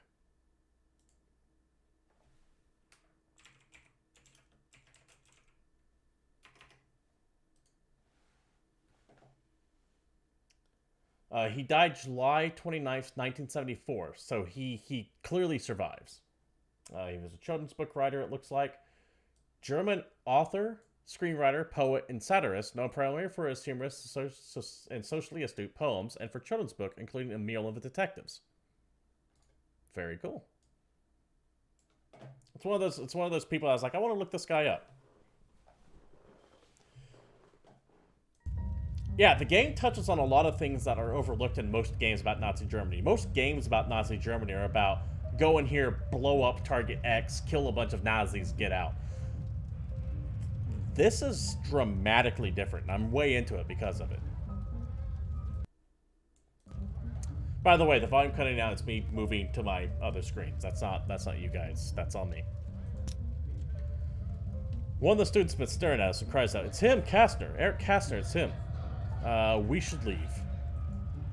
Pornographer, another one shouts. The officer suddenly aware of the danger he's in and quickly disappears into the crowd before it gets worse.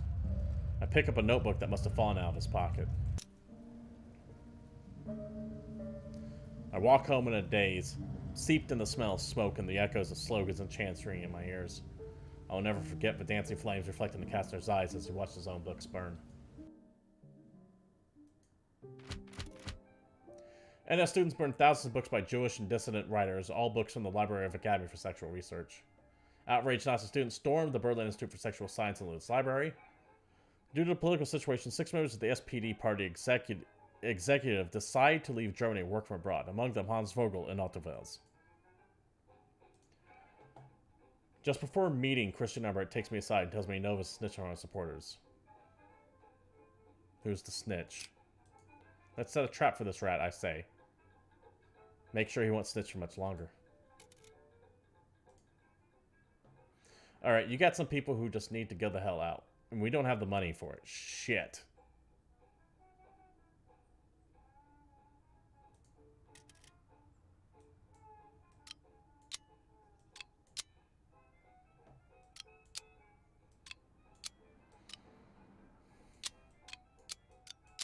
Yeah, the heat's too high on them.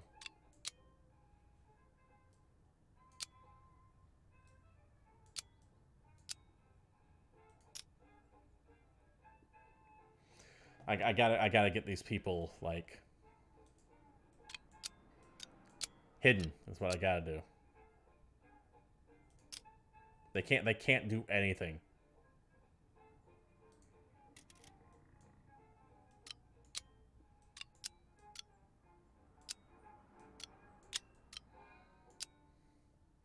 I'm gonna leave that to you.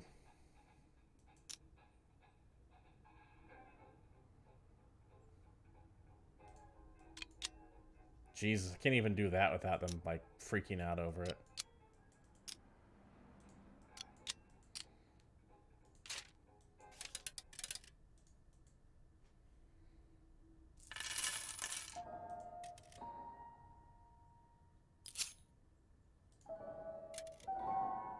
That'll teach them.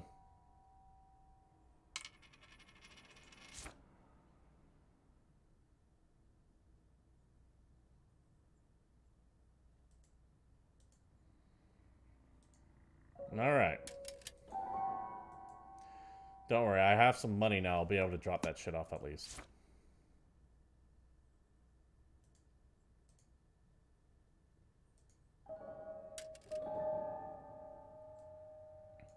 Alright, now I got something. Got some intel. Excellent.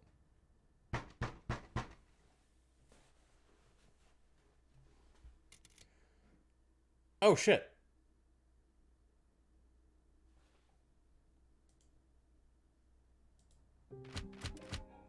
Someone's been arrested. That ain't good.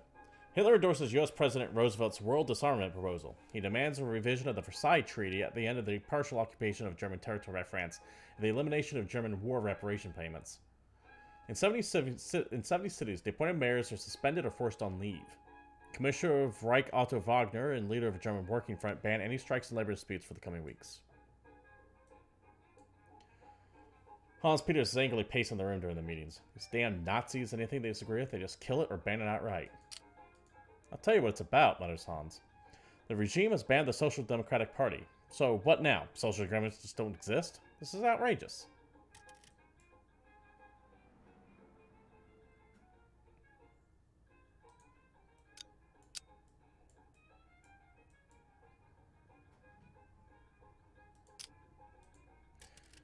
Gotta get him out.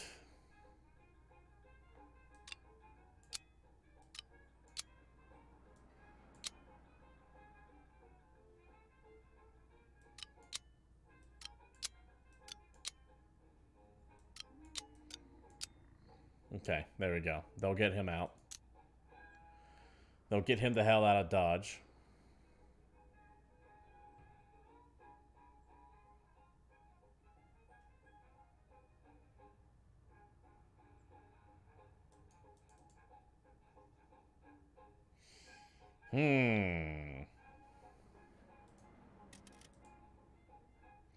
Missing some stacks of paper. Okay.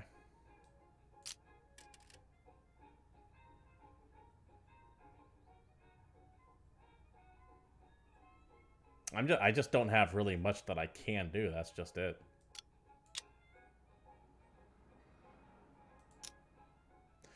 Let's do it.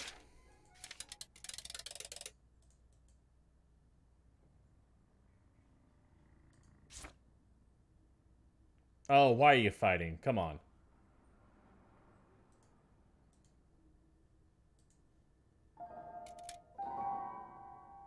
Okay, we got him out, but we've been seen too, so that's good. The heat's going to drop off.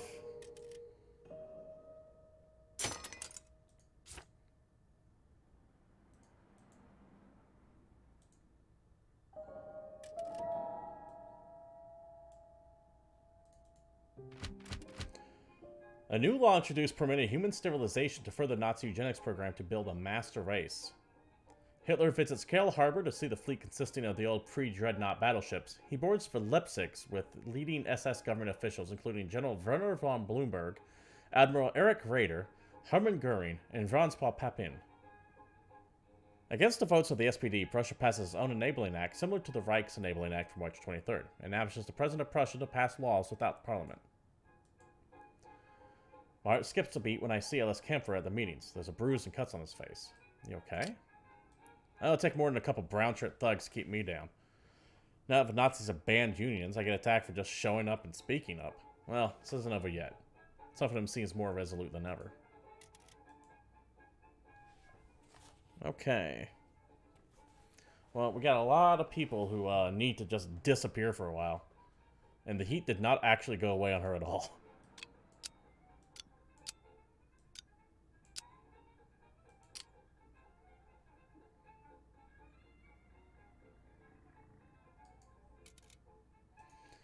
Still gasoline, huh? Yeah, that's a problem. That ain't gonna work.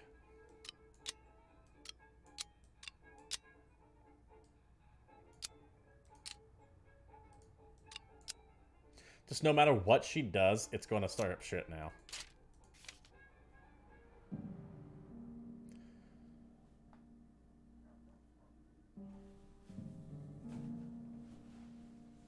I leave the meeting and head home. On the train, I can't shake the feeling that I'm being followed. Keep my eyes peeled. I step off the train not far from the home with several others. Let's go to a pub. I enter a pub and look around. The place is crowded, but I manage to find a place by the window. Watch the people in the pub. I observe the people in the pub and those coming in to see if I recognize the face. Nothing. After finishing my drink, I don't see a point in staying any longer. When I finally get home, I eat something and turn off the light and sit close by the window. It's dark outside from the street, but the front of the house is well lit. I wait in the dark. Cars and people pass by. I wake up in the middle of the night and go to the window. There's a shadow on the other side of the street. So a man seems to look up at me, turns around and walks away. If there's really someone watching me, they're gone now. I go back to bed. It's probably nothing. Maybe it was just someone who couldn't sleep and took a midnight walk, or someone who wasn't eager to get home after a long night at the bar.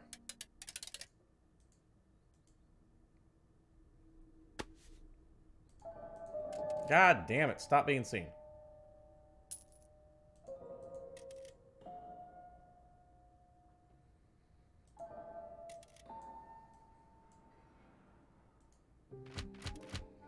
A new law for... Okay, hold on.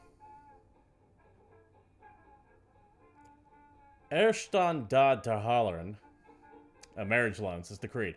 All German area newlyweds can get a loan of 600 marks interest-free from the state if the wife quits employment or remains unemployed. Minister of Education Bernard Rust bans Jews from youth welfare and gymnastic organizations and denies them access to athletic facilities. A new law allows the high state authorities to confiscate all property of the Communist Party and its associated organizations. At our meeting, Christian speaks. I didn't tell you about this of any kind, but a few weeks ago my grandfather Heinrich died.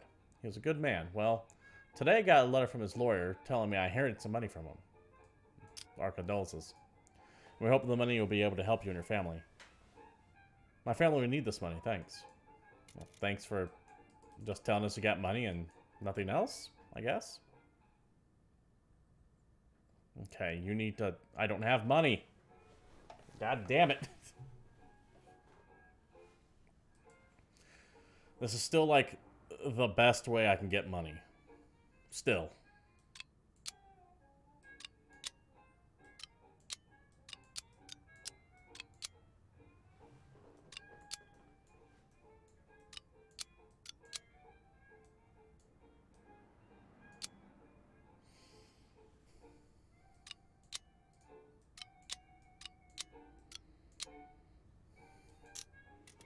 God damn it. Ah, god damn it all.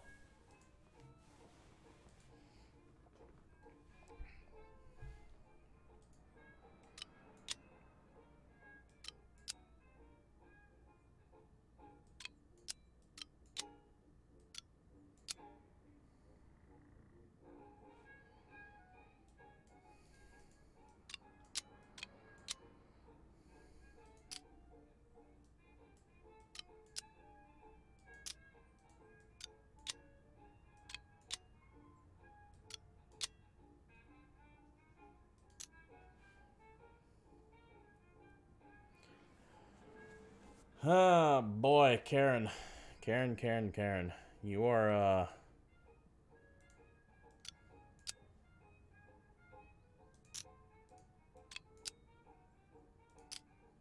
She's probably about to get arrested is what's about to happen.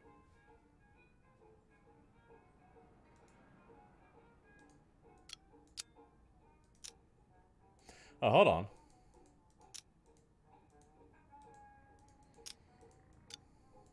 Yeah, I can send you.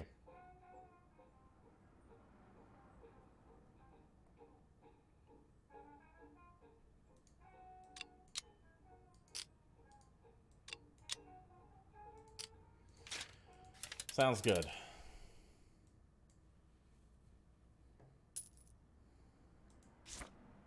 Oh, shit.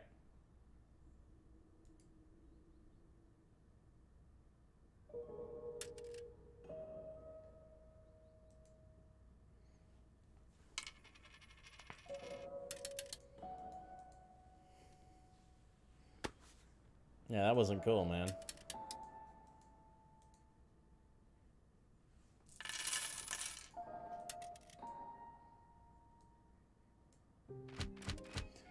Representatives of France, Britain, Germany, and Italy signed the Four-Power Pact in Rome, pledging for a decade of peace in Europe and to work toward disarmament. That does not go out well for the people.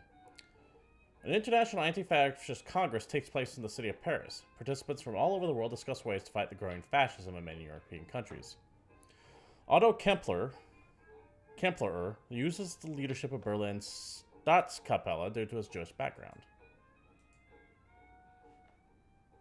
And the meeting Elias grabs me excited and says, Anna gave birth to her girl last night. Gave birth last night. Anna Erbhart has a little baby girl. Oh, very cool. That's amazing. I was sad to see her leave the group earlier, and now I'm more delighted to hear some news. Okay, very cool. You need to go hide, is what you need to do.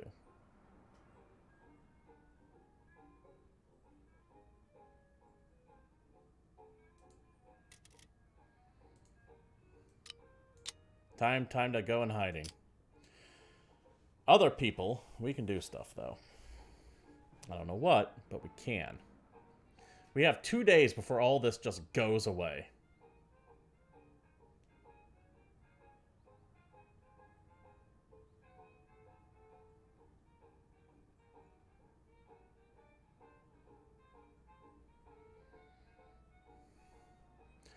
Let's see if we can't steal a uniform.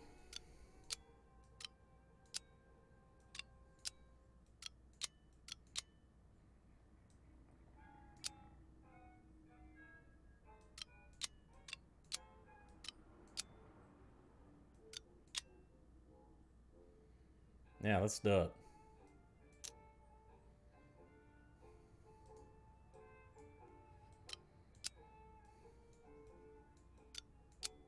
Yeah, that does nothing.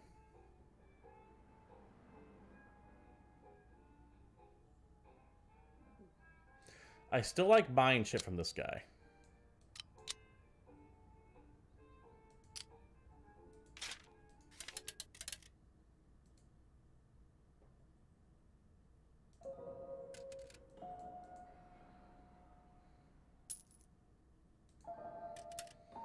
All right.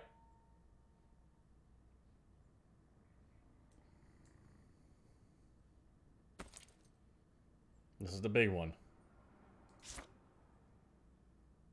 Fucking deal with it. All right, hey, I'll take the uniform. The first census taken since 1925 shows an estimated population of 65,300,000. Baldur von Schirach is named youth leader of the German Reich and leader of the Hitler Youth. A program to start building superhighways known as Autobahns begin. Okay. All right, everyone, listen up. Karen Freedom begins our meeting. What's the news? Due to my work at the Nazi's house, we now have very valuable information about the regime. I have to warn you, this could be very dangerous.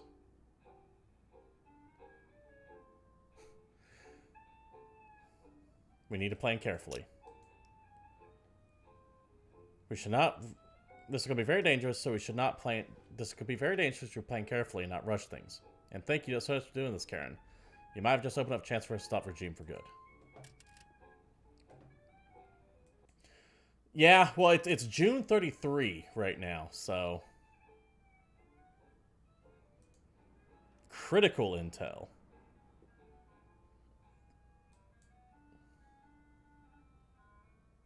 I have one more day left. Like, all these expire in one day, and I don't like that at all.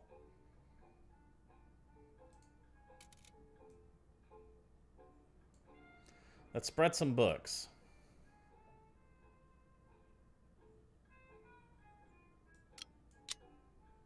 God, her propaganda rating is so high.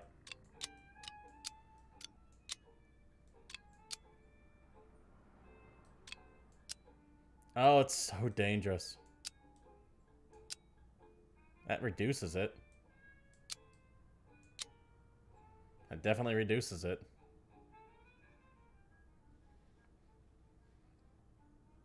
Let's do it. It's a lot of people that might join us, though. I like sending off someone to buy from this person here. I like doing that.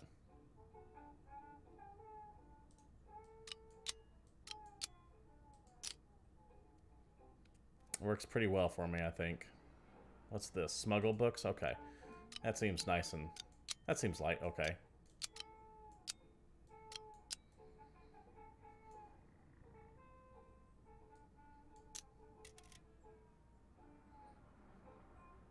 How are we doing on paint? Not much. We need paint.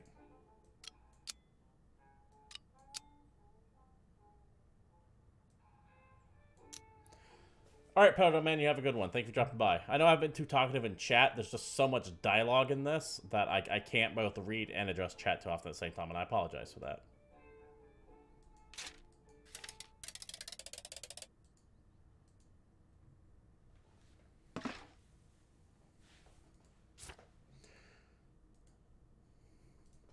We're gonna be fine.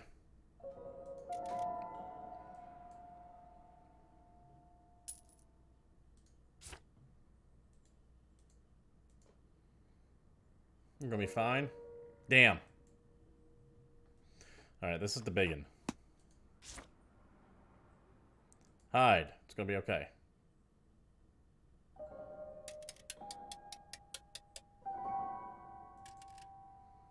Karen's gonna be arrested as what's about to happen. The morning sun shines on my face as I exit a train at Kopnik station. It's warm. I can tell summer's coming. I continue on my way to see Marianne. One of her supporters should already be waiting for me. When I make it to the Elsengren neighborhood, not a single worker is on his way to the factory. No children are playing on the street. No one is getting groceries.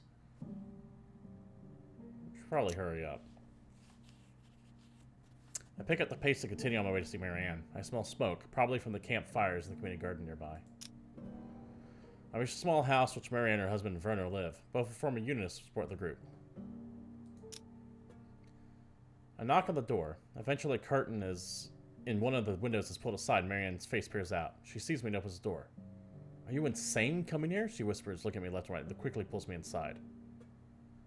Why are you acting like this? We had an appointment. What's the problem? We sit down in a dimly lit room. All the curtains are closed. A little girl sitting in the corner, drawing something on a piece of paper. I don't recognize her. Marianne and Werner don't have kids. Maybe she's a niece. What is it?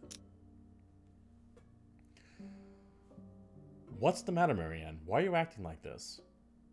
Haven't you heard? She looks at me. The raids. They're happening to everyone else in Grund. They have arrested dozens of people. Who have they arrested?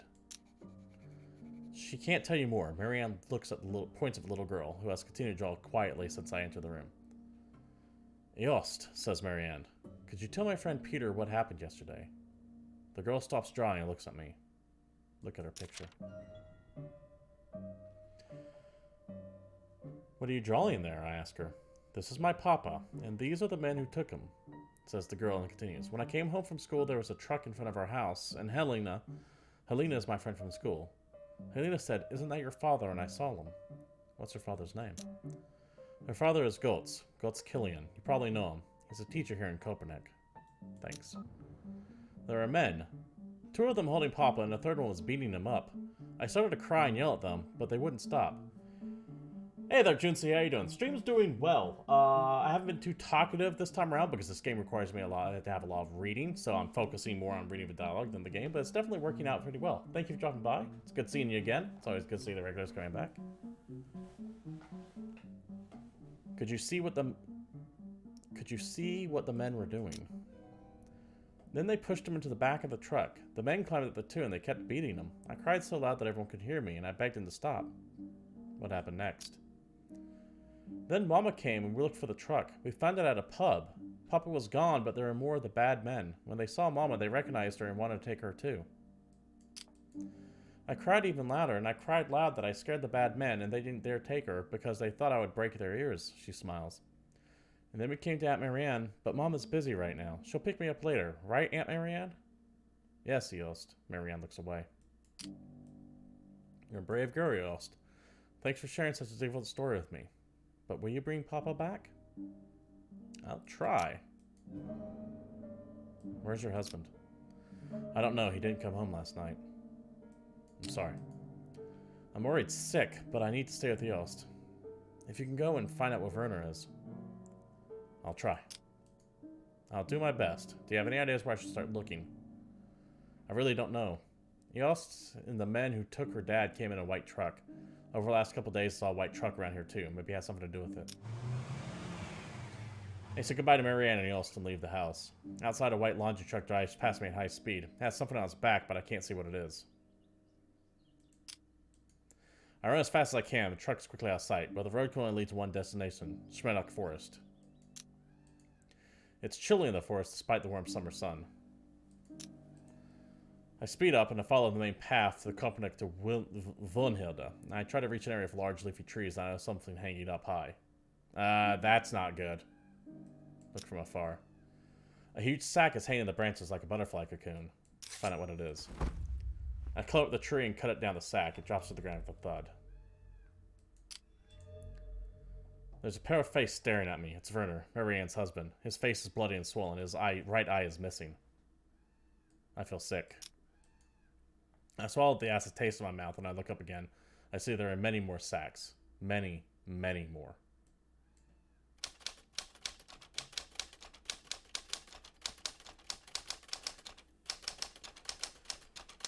In July 1933, the NSDAP is declared to be Germany's only legal party. The Gestapo and the SS arrest tens of thousands of dissidents and send them to concentration camps. Leadership is strong and stable, and your group has recruited and retained enough supporters to withstand the the brutal crackdown. End of chapter 1. Jesus.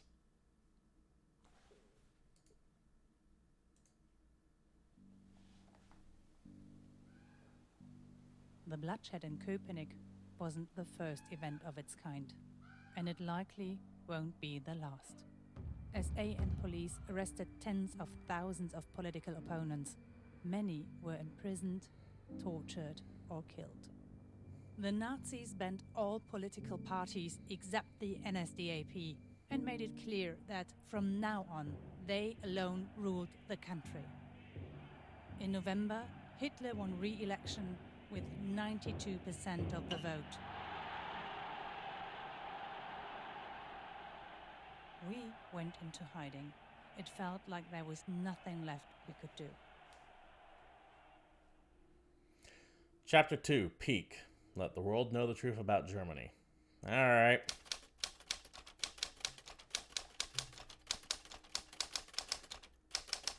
After the Kopernik bloodshed, the Nazis arrested No,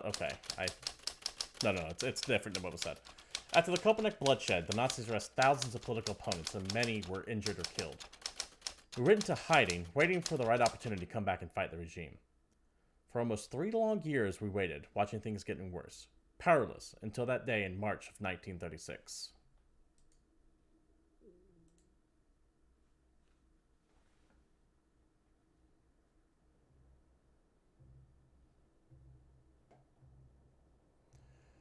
An airship shaped like a giant cigar hovers above Tempelhof Airport. Hindenburg, the name of the former German president, is painted on the front of the hull. Hurry up, says Falk Lentz, leading the way to the entry barriers. Why the rush? Are we late for something? Yes, we're late for their first airship flight. A band plays military marches. Swastika flags flutter in the wind. The crowd starts cheering when the stairs of the Hindenburg are lowered. Sieg Heil. Let's keep quiet. I still at the ground. Some people around me won't see that I don't join the cheers. One of the guards keeping the crowd from getting too close to the airship stops us. Halt for invited guests. Oh, we are, says Falk and takes out a letter. The guard looks up the letter and hands it back and pulls the rope. Heil Hitler, Mr. Lentz, and Heil Hitler, Herr Schmidt, Falk says and smiles. Herr Schmidt's here because my wife couldn't make it. Hope that's all right. Of course, Mr. Lentz. Have a nice flight. My name's Schmidt now. Falk laughs. Inside, the restaurant looks very luxurious, filled with red cushioned chairs and tables covered in white linens. There's even a little promenade with windows granting a look outside. The name's Lentz, says Falk to the waiter, who nods and leads us to our table. Why are we here? Again, would you explain what we're doing here, Falk? You'll enjoy it. It's amazing, Falk says and laughs. The crew of the Hindenburg yells commands, and I feel a soft pressure on my stomach as the airship begins to rise. I catch the view of one of the windows and see the people on the ground getting smaller and smaller. This is amazing. But also pretty terrifying, I have to admit. I told you so, says Falk, grinning. He orders 2 drinks, and when they arrive, he raises his glasses and says, To Peter Schultz, and your brave group of heroes. Yeah, we jumped to the start of the Berlin Olympics, Wallrider. I was wondering how the game was going to handle that, because I know the game is supposed to go from here till the end of the war. And if it was going to be every single week, this game would take forever. But apparently there are going to be big time jumps. Don't say those things in public. Calm down, this is the regime's home turf. No one would expect, well, us in a place like this. Which makes it the perfect place to discuss restarting the group. I lean my head toward his and lower my voice. Why now? We've been underground for over a year because of the Gestapo. Most of our former supporters are either scared, dead, or have left the country. Why do you think it would be a good idea to revive the group now? All this is true, Peter, says Falk. Yep, we must. For one inescapable reason. It's our last chance to stop a war. Yeah, we all know how this ends, Wallrider. It ain't good. War? Hitler will start a war no matter what we do. Hitler's preparing for war. We always knew that. Everyone who wants to know it knows it. What makes you think we can prevent it, I ask. This is a very good question, says Falk, and I will answer it, but first you must excuse me for a moment. I just saw someone I need to talk to. Why don't you look around the ship? The view from the promenade windows is marvelous, and they even have a lounge. It's the perfect place to meet interesting people. Why did you bring me here if you're just going to leave me alone? Let's go to the windows and look out. I move close to the one promenade windows and look out, far beneath the city of Berlin. We are so far away that I can't recognize people on the street anymore, even cars are hard to see. It's wonderful, isn't it? Says an elderly woman next to me. You mean the fact that we're so high up? Do you mean the flight or the fact that the city looks so small from here, I ask. Both, she says. Isn't this a wonderful view to see the world? I think it reflects how everything works down here. Here we are, masters and mistresses, flying above the world. And down there is everyone else, so small and insignificant. You can't even see them anymore. We're the lords and masters, but they don't know it. She breaks to the high-pitched lever and reaches out her gloved hand. My apologies if I have introduced myself. I am Countess von Falkenstein. Take her hand and introduce yourself as Herr Schmidt. Schmidt. Or if you say so, Herr Schmidt. She raises an eyebrow. I ask, how come you find yourself on this fantastic vehicle? My friend works for the government. How nice of him, she says, but her tone seems to indicate she doesn't mean it. Hitler and his party are often proletarian in a way that disgusts me, but they know how to impress, you have to give them that. She points to the huge crowd that is assembled below the airship. You must feel pretty safe. No one dares try anything. My family's been ruling this land for centuries. We survived the French, the Great War, the Revolution, and the Republic. We will survive this too. Besides, I support the Führer. I think he's a masterful leader. Where's your family come from? We used to have properties all over the Reich, but today only a fraction of it's left. Some factories, few estates, and a ridiculously humble villa in Wilmersdorf. I would invite you, but it simply would embarrass me. I understand. But its simplicity would embarrass me. I'm not being embarrassed. Okay, let me read that right. It's terrible, she says. If we didn't have at least a few lucrative contracts with the SS, we would have starved to death long ago. Is that why you agree with Hitler? Hitler promised to make Germany great again, and that's exactly what he's doing. He got us out of the shameful Treaty of Versailles, he got the Tsar Basin back from the French, he'll bring back the Polish corridor. Don't you think this might lead to war there, don't you think? Now it's you who has risked his life, don't you think? But no, I don't think Hitler's action will lead us to war. The people around him are sometimes questionable, but other nations look at us and all. He made us respect us again. Do you really think so? The Jews, the communists, the Democrats, the unions, they have all destroyed us. They have kept us from reaching our natural greatness. But look at us now. We shine and will rise. During the Olympic Games, the world will come to see us, and the world will see the great Germany. What's next? Let's go to the lounge. Can I offer you something to read? Yes, please.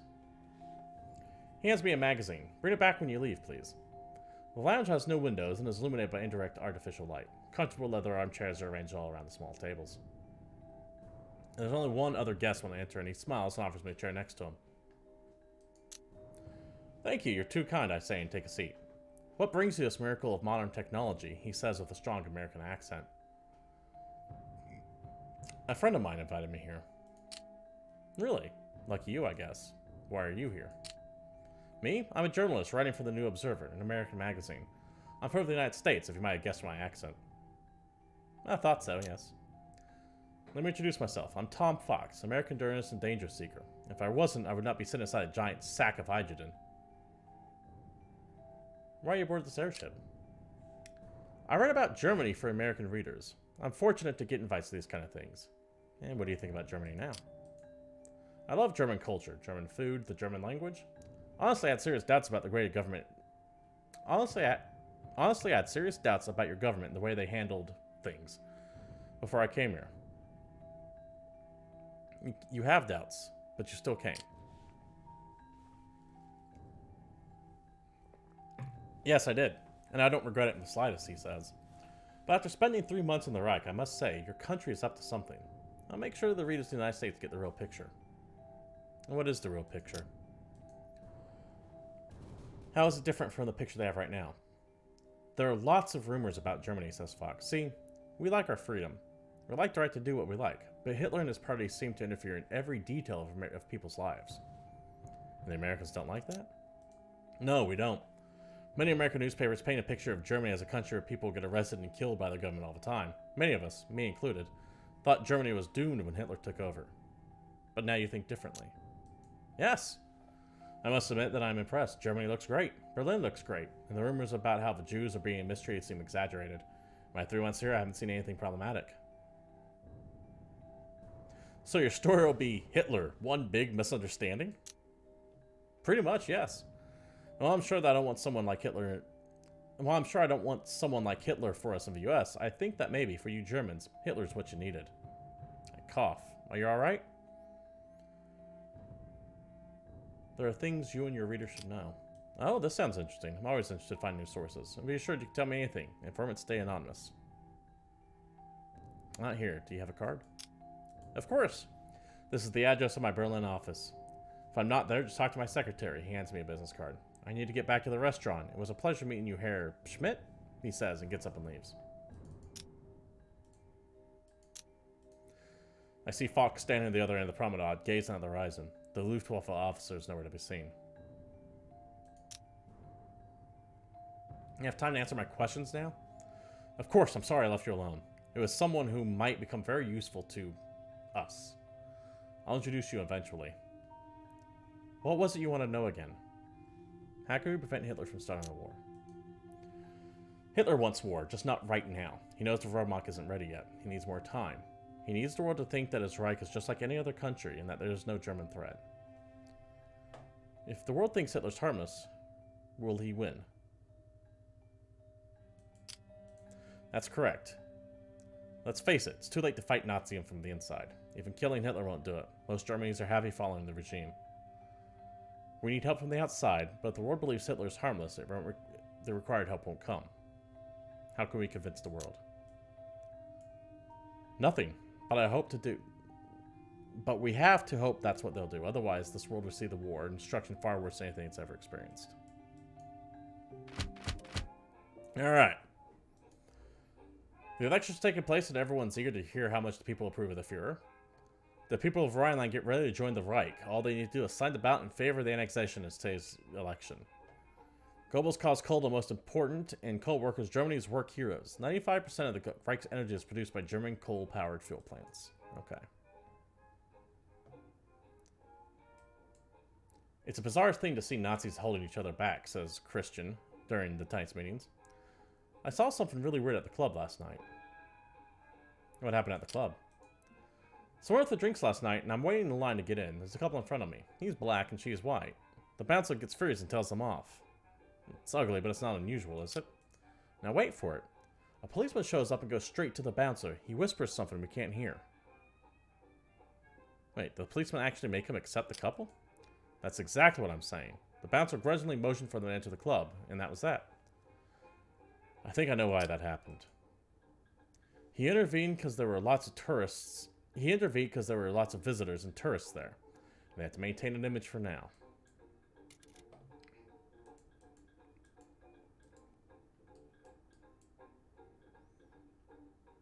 Alright, let's take a look at missions. What do we got? 20 weeks worth of shit. Okay. Got a couple contacts.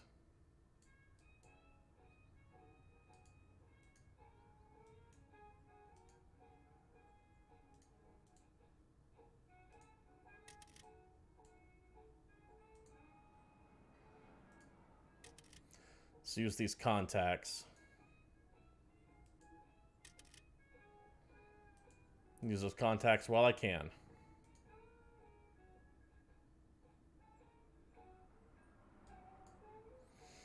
Let's take a look at what we're sitting at right now. No one's got any heat, so things have calmed down quite a bit. Freedom Bell.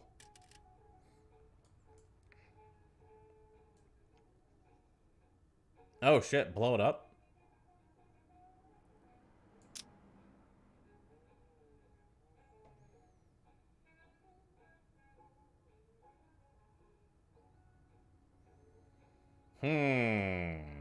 Okay.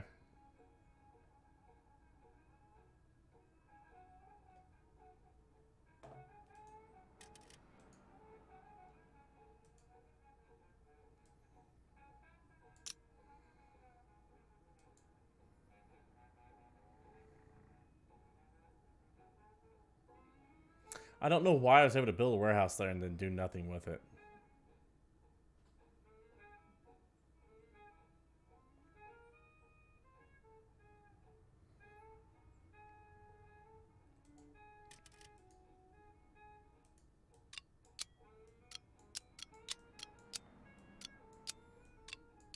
Either one of you two seem to work.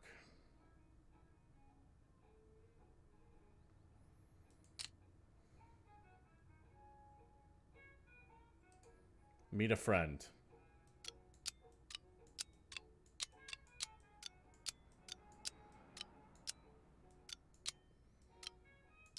Send you. Let's meet some friends.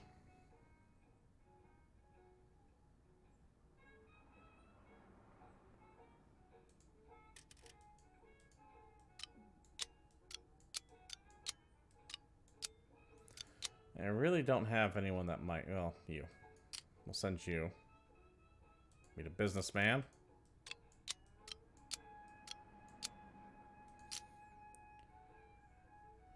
Meet an academic.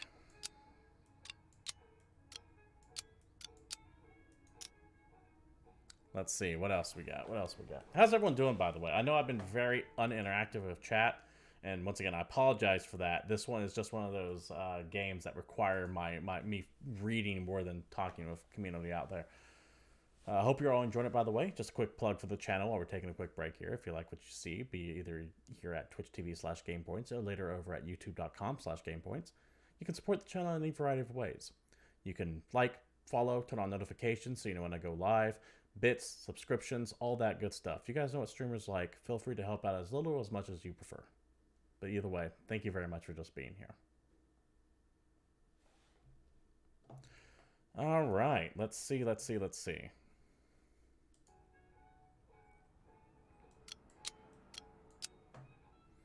Yeah, neither one of them are going to do well there.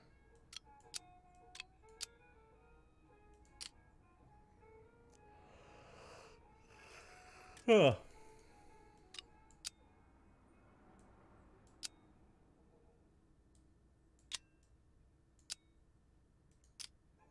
I think that is going to do it.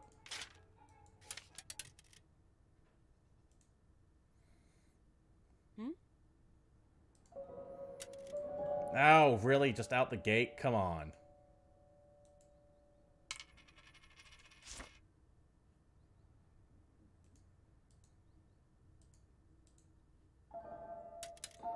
God damn it.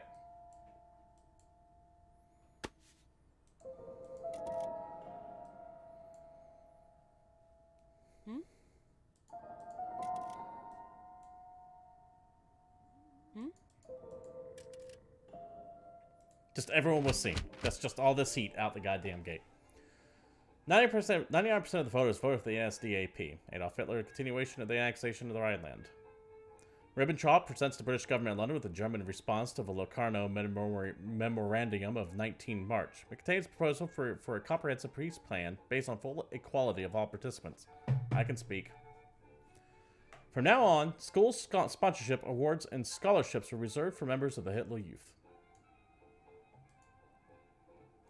I felt betrayed by my own mother, says Karen during our meeting. Why do you feel betrayed? There's a group outside watching a motion picture show about the Nuremberg rally. In their excitement, the whole group did a Nazi salute. My mother joined in. Wasn't your mother against Hitler from the beginning? Yes, she was. Back when Hitler was appointed, my mother hated him. She was absolutely against Nazis. Now I see her doing the Sieg Heil, and I had to say something once we were alone and asked, how could you salute such a tyrant? How did your mother respond? Now that things are better in Germany, she says, maybe she was wrong before. And now that the worst parts of the Nazi regime have cooled down and Berlin's enjoying the world's attention, isn't it wrong to feel such pride? How can we convince our friends and family that the danger's still there? That's the challenge we're facing now.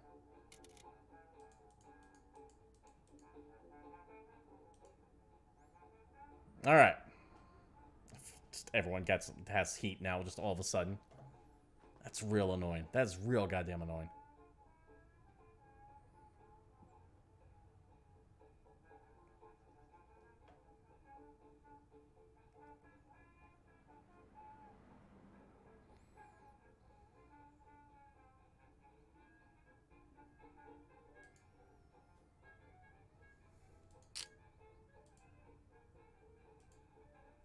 We don't have any money. That's the problem right now. But we do need to get access to the campus.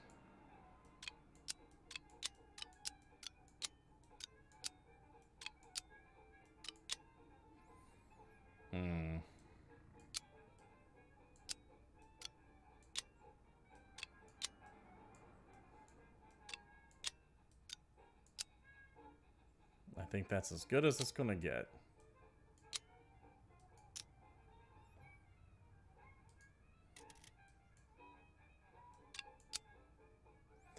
Let's talk to the academics, see what we can do.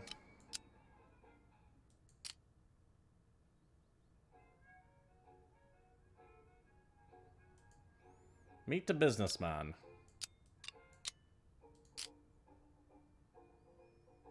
I don't have a place to lay low and kill heat. At least not yet. So this could be interesting.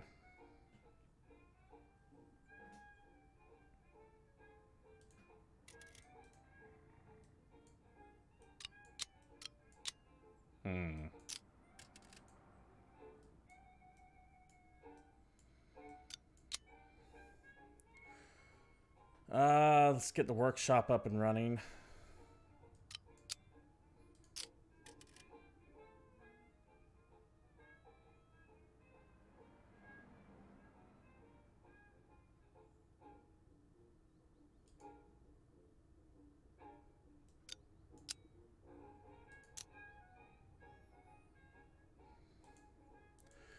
And we need some more paint.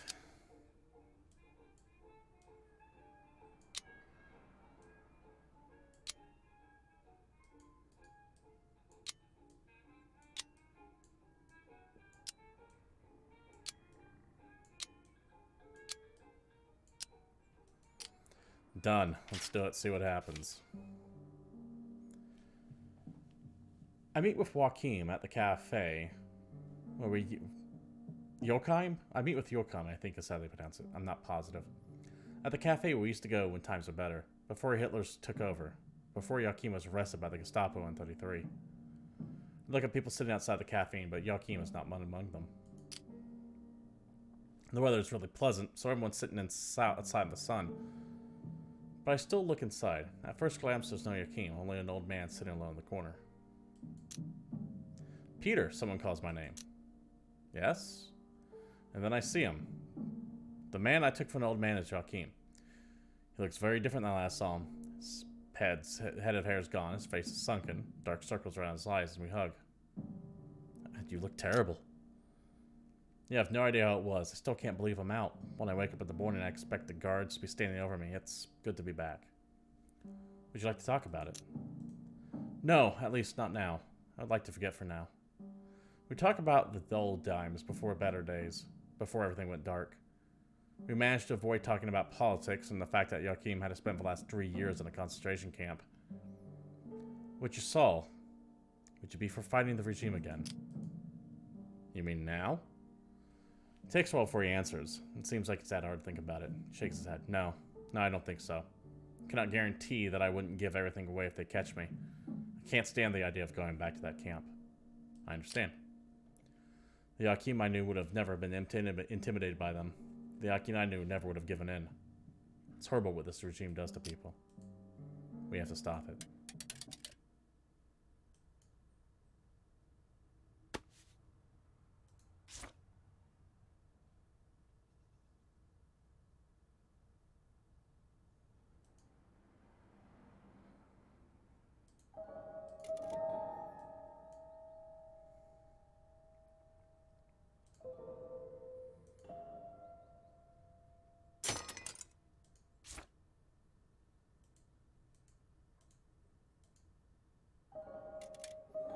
Excellent.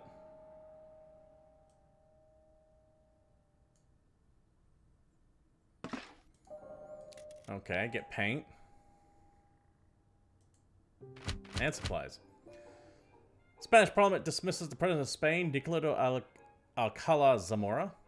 The German airship LZ-129 Hindenburg returns to Friedrichshafen from its first trip to South America. Reich Minister of Interior Wilhelm Frick decides to exclude Jews from the profession of interpreters. Hans Peter seems very distraught during our meeting tonight. I have to watch what I say around my daughter. I really put us in danger. The Gestapo came knocking at my door. I had no idea what they were doing there or how they found me until it turned out my daughter had been repeating anti-Nazi slogans at school. Slogans she must have picked it up from me. Did you tell them she got it from you? Of course I didn't tell them that. I'm not an idiot, says Hans. I played dumb and told them that I have no idea where she learned them. It was enough to avoid the worst, but they have eyes on me now. Anything we say can be used against us, even unwittingly by the people we love. Oh, shit. He just immediately shot up.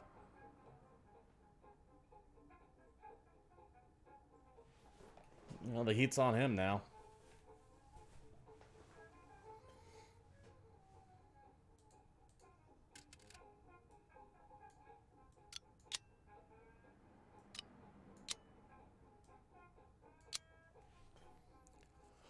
Let's get that out, see what we can gain.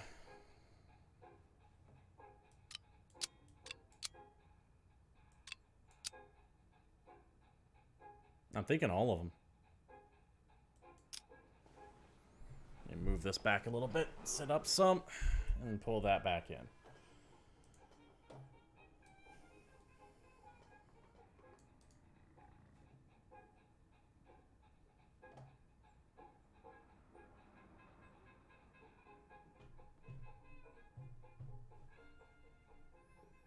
Build a bomb. Okay, that's good to know.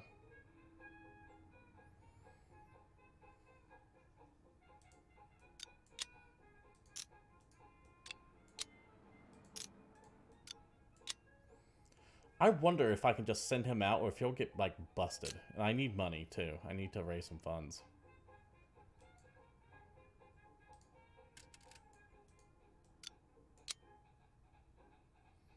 I'm going to send him out and hope he doesn't get nicked.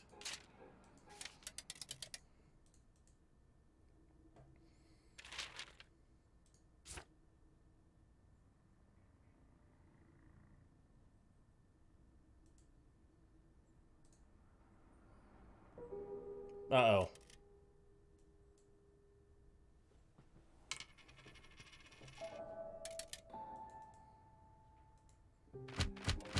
God damn it. Italian troops occupy the Sudan-Nabesne near the border of Galabet, west of Gondar. Record sales have been declining for years. Prices are 50% lower than in 1930. The record industry is calling on the state to intervene. 2 workers were killed during the fights between police and demonstrators in Liv. During our meeting, Hans Peter is quietly looking at the floor, finally asking what's wrong. It's over between me and my spouse. It's over. Something happened? Yes, something major. She registered with the Nazi party. She's an official party member now. Still can't believe it. Just because Joni's doing better now, she decided to forget the atrocities of the past and join them. Getting a divorce immediately.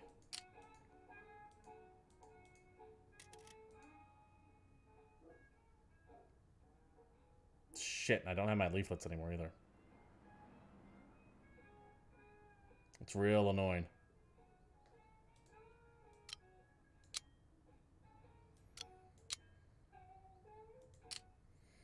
That's real annoying.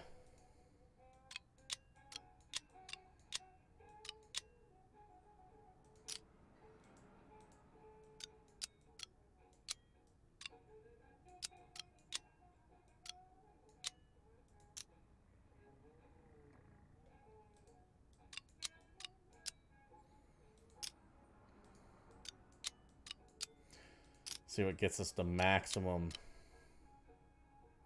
Actually, yeah, there we go. You can go do that.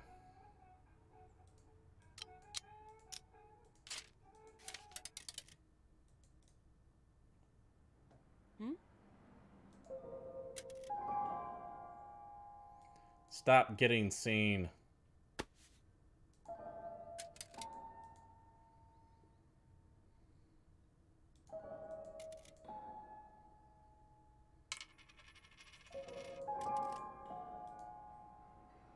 The non-stop being seen. Hildegard is wearing her best dress and is holding a bouquet of flowers when I run into her in front of our building.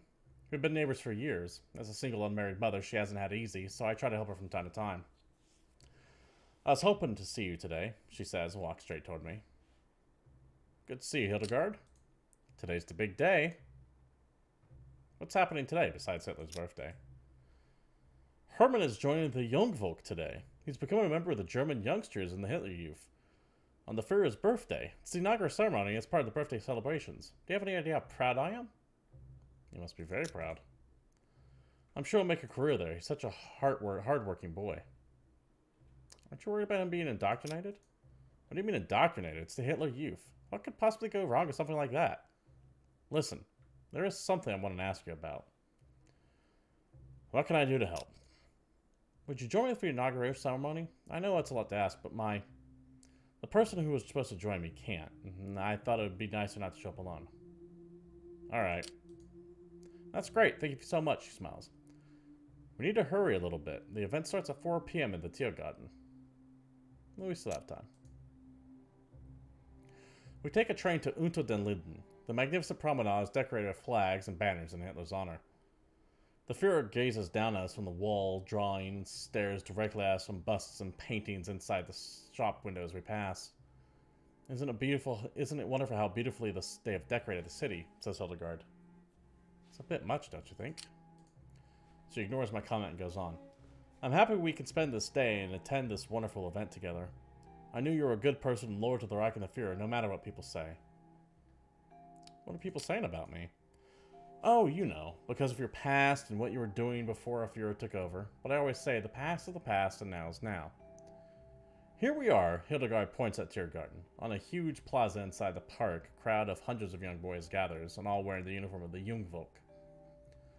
Look, there are the Manholts. She moves directly to a family standing a little farther away. The Manholts live in our building. They have 2 kids.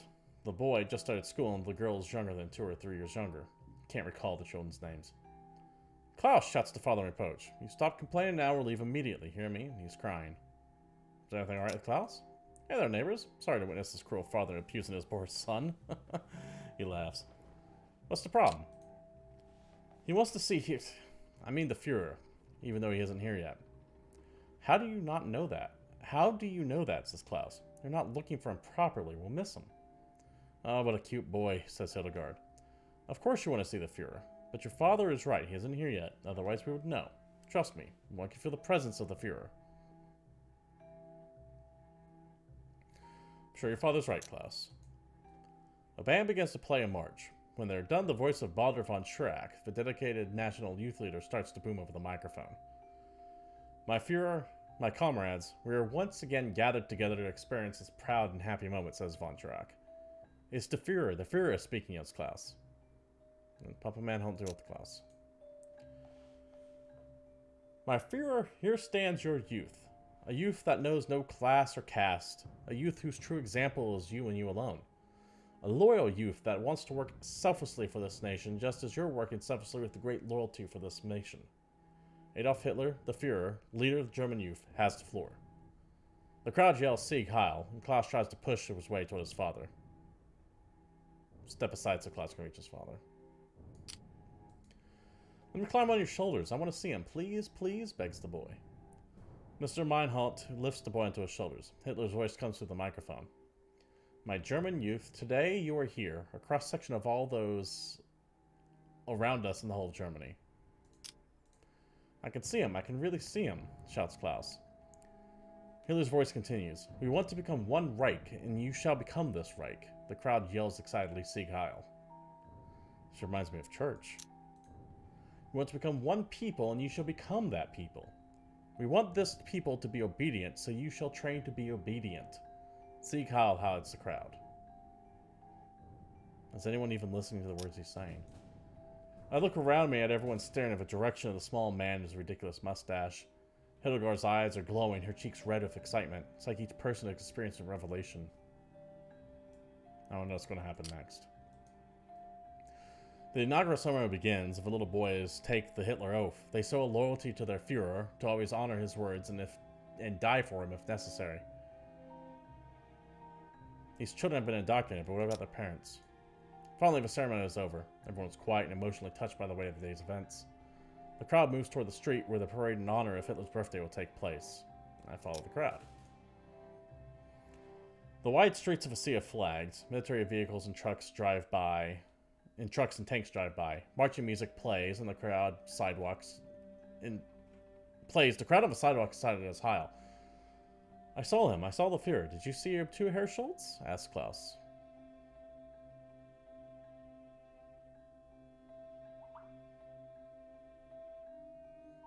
I heard him too. We meet the Fischers, another couple from the neighborhood. Mrs. Fischer mentions her excitement about being so close to the Führer.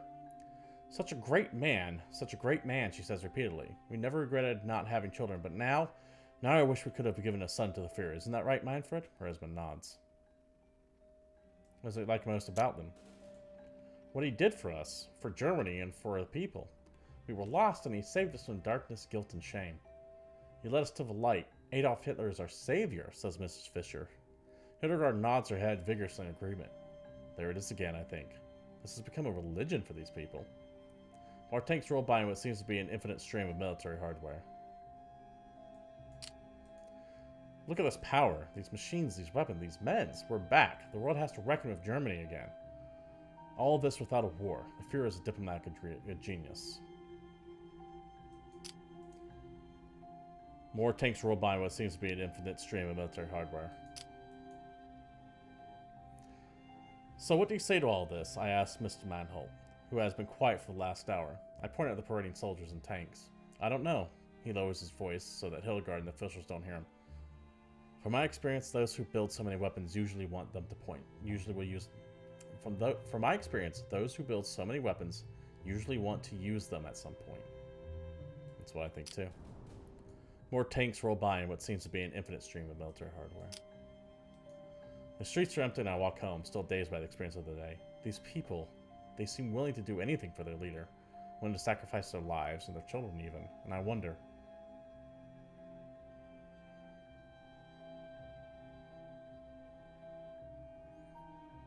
do we stand a chance if the majority of Germans willingly accept Hitler as their new leader? A small paper swastika, like a flag, lies on the ground. I pick it up and put it back.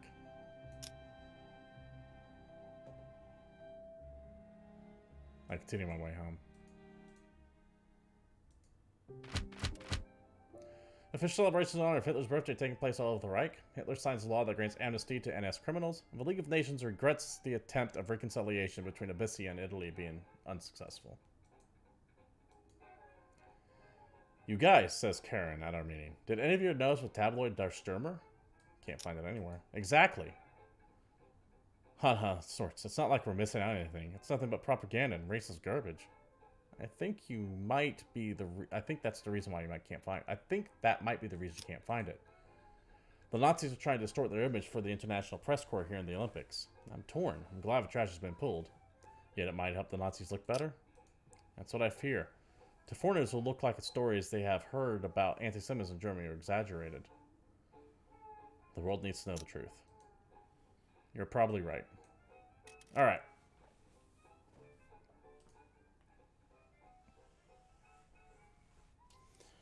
Well, we have a whole bunch of stuff moving around here. First things first, he needs to kind of disappear for a bit.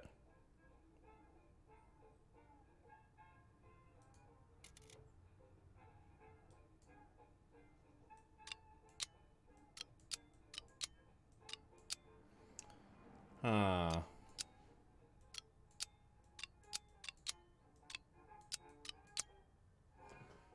Yeah, it's not very good.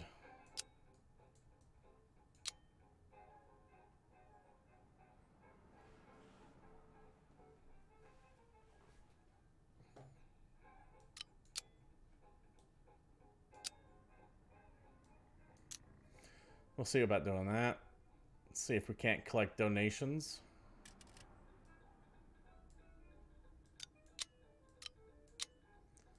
That's not bad, but the shooting up way high.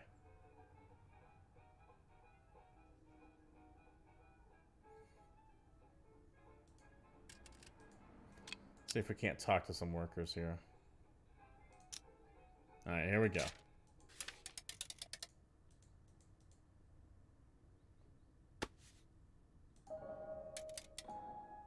Good. Hmm?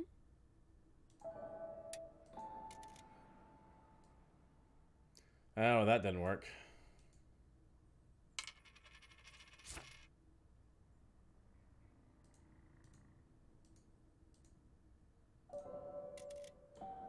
That worked. Excellent. That's good. The enemy is the state not only communists, Jews, and Freemasons, but also church officials who express themselves politically. From now on, every bride and groom get a free copy of Hitler's book. At noon, the state ceremony takes place in the Berlin Lustgarten. Just for the meeting, Christian takes me aside and tells me he believes Hans is working the Gestapo and snitching on the group.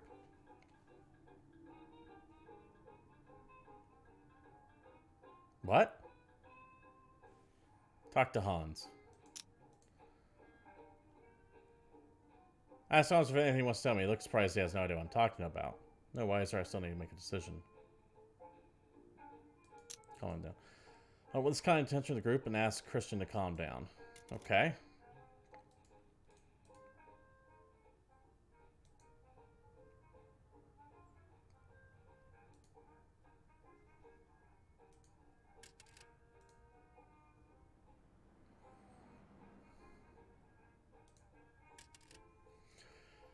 Alright, what are we sitting at? Smuggle in some books.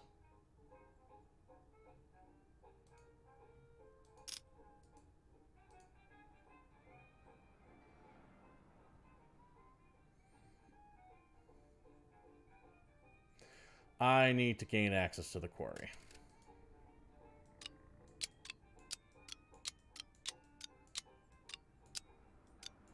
You seem to be best fit for it.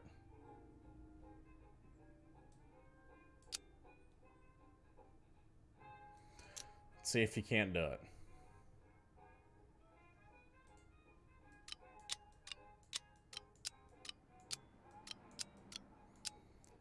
Yeah, it's that they're not good there.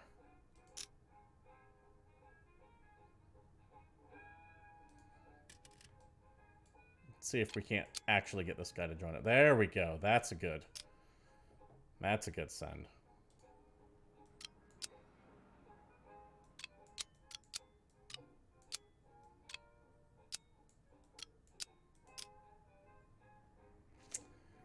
I need money.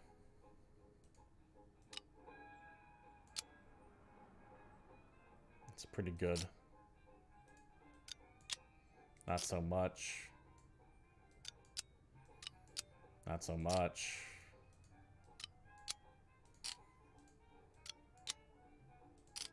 It's not bad. Not great. It's not bad, though.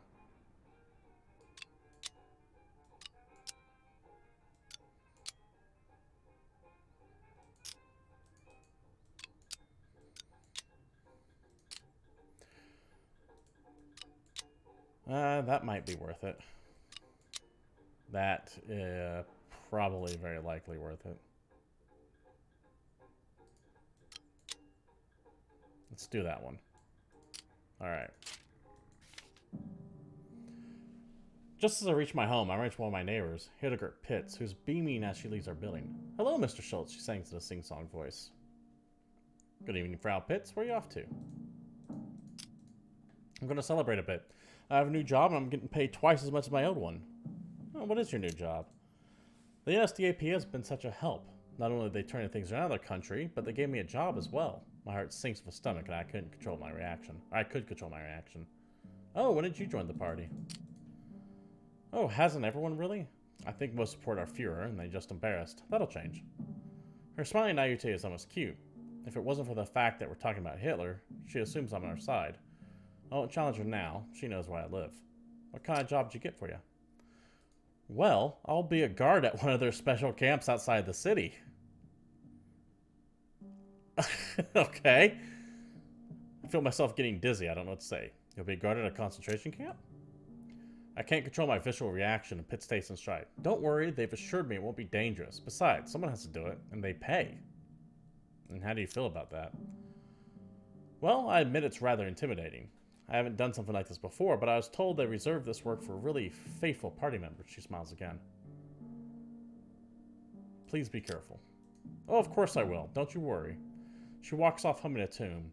The naive, ever-smiling Frau Pitts, who bakes cookies for children in my building, will be a guard at a Nazi concentration camp. The evil among us only grows, with a happy grin on his face.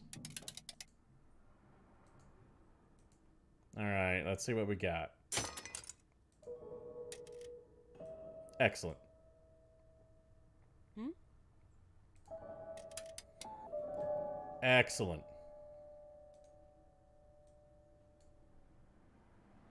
Hmm?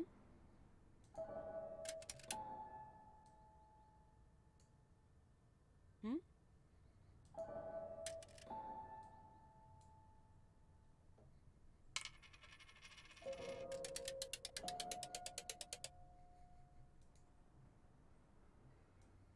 Net sum positive, which is really all I care about. Victorious Sudan troops move into the Abyssinian capital Addis Ababa. Mussolini says the war's over. The German airship Hindenburg takes off for its first journey to North America, heading to New York. A letter to state government, he reserves to write the side bans on publication of domestic foreign newspaper and magazines himself. It's Goebbels saying he determines all of it. In case you're wondering, I just firsthand saw how Nazis haven't changed. Visited the bank today. Did they arrest us at the bank? No, it's more insidious than Nazis in uniform. I went there to apply for a loan. I could see the representative there was surprised to even see a black person, and I braced myself where I explained what I was there for. Did they really listen? Not this woman. She paused and looked at me closer and said in a quiet voice, "Just because the Fuhrer has played us..." Let me start over again. "Just because the Fuhrer has asked us to play nice while the foreigners are in town doesn't mean we're handing out money to Negroes. Get out." I'm sorry that happened, Karen. Thank you. Still need for a loan, though. We got 20. I'll give you 20. Okay.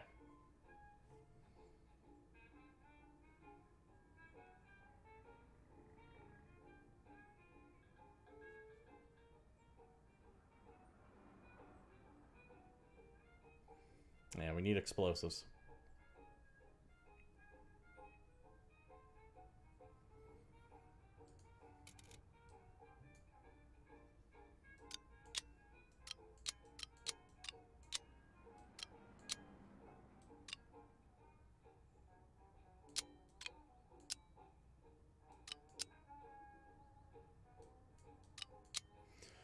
That might be enough. Oh, but I do need to... I absolutely need to send 2 people on it. Okay. Let's see if we can't do this. Mine paint. We're good on paint, right? No, we still need some more paint. Get a little bit of paint.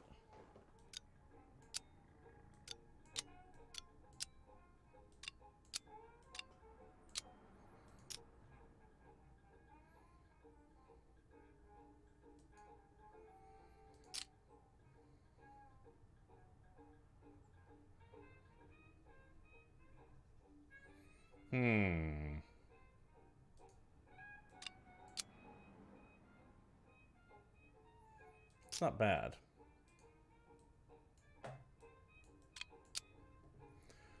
That's not bad. 26. I feel like we can do better.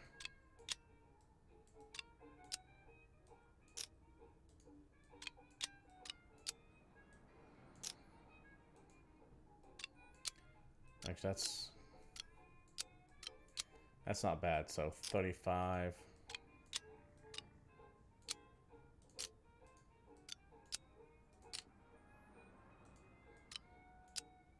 5 to 6 or 4.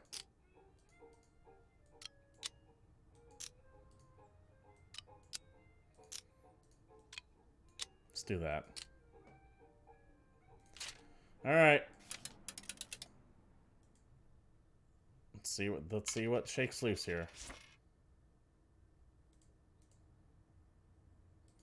Yeah, it's just a witness. I find that I can usually push people around a little bit.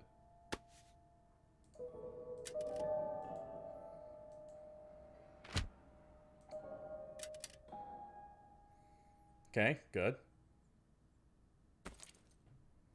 This is the big one. Oh, shit.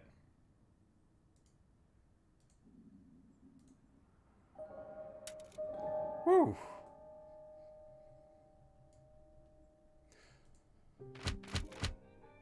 Supreme Lawyer Hans Frock declares there's no longer... Sorry. Supreme Lawyer Hans Frock declares there was no longer any separation of powers in the Third Reich. The only power in this state was that of the Führer and the Reich Chancellor Adolf Hitler. Santiago Sirius Quiroga, Spain's former Minister of the Interior, has become Spanish Prime Minister. The majority of his cabinet is made up of left-wing Republicans. The streamlined steam locomotive 05002 of the company Borzig in Berlin sets a new world record for a speed of 200 kilometers per hour on the Berlin-Hamburg route. Hans-Peter seems excited at our meeting tonight. I can't believe my luck. I have an amazing opportunity for further our cause. What do you have that can help us? I was at a cafe today and I was approached by a journalist from New York. Luckily, I can speak a little English. He's over here to cover the Olympics, of course, but he told me he wants the real story on Germany, and he wants to talk about it. Yes, Walright. Are you planning streaming at 9 p.m. tonight as well? I don't know what I'm going to be playing just yet. Not positive. We can tell him everything the Nazis want to hide. Wait. Yes, getting our goals not just one of the goals, but this could be dangerous. It's exactly the kind of thing the Gestapo is watching for.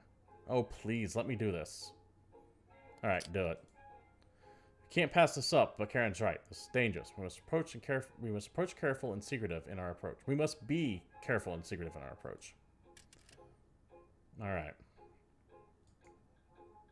Alright. At this point, I am actually going to go ahead and put a pause on things. Thank you all for showing up. I know this game's a little bit unusual for I've been playing on the channel lately, but it's something I definitely wanted to get into. I don't know if I'll be returning to it on stream because I have been reading nonstop for 3 hours straight, and my throat's quite dry at this point. However, I am enjoying it, and it has been far more entertaining than I thought it would be. I mean, entertaining is a strong word for a game with tones as dark as this one, but I think you guys know what I mean. It's definitely engrossing for sure. One final disclosure out the gate. This copy was provided free by PR, so whatever I have to say about the game, just keep that in mind. But as I said, I'm definitely into it, and I will be finishing it up just likely on my own time. This has been GamePoints Presents Through the Darkest of Times. Once again, thank you very much for showing up. One final plug for the channel before I tune out. If you like what you see here, be watching either at Twitch TV/GamePoints Live, like so many people here have been doing, Wallrider, Paradel, June C, Coco for Taco, Soul Glove, I see you all floating around Chance, and a myriad of other people who are just lurking. Thank you very much. If you're watching later on youtube.com/GamePointsPC, Also, thank you for showing up. Regardless of where you're at, feel free to comment, like, follow, subscribe, turn on notifications, bits, subs, etc. You guys know what streamers want. You guys know what streamers like. And if you want to support this channel, all of those are very helpful. But I'm just jazzed to have you all here. Thank you all for showing up. I will be back again tonight at 9 p.m. Pacific Standard Time. Remember, GamePoints, the podcast, has been moved. That will be on Tuesdays now at 8 instead of Mondays at 8. So we'll be streaming on Mondays, podcast on Tuesdays, streaming on Wednesdays and Thursdays from here on out. Hope to see you all again soon, but until then, you all have a good night.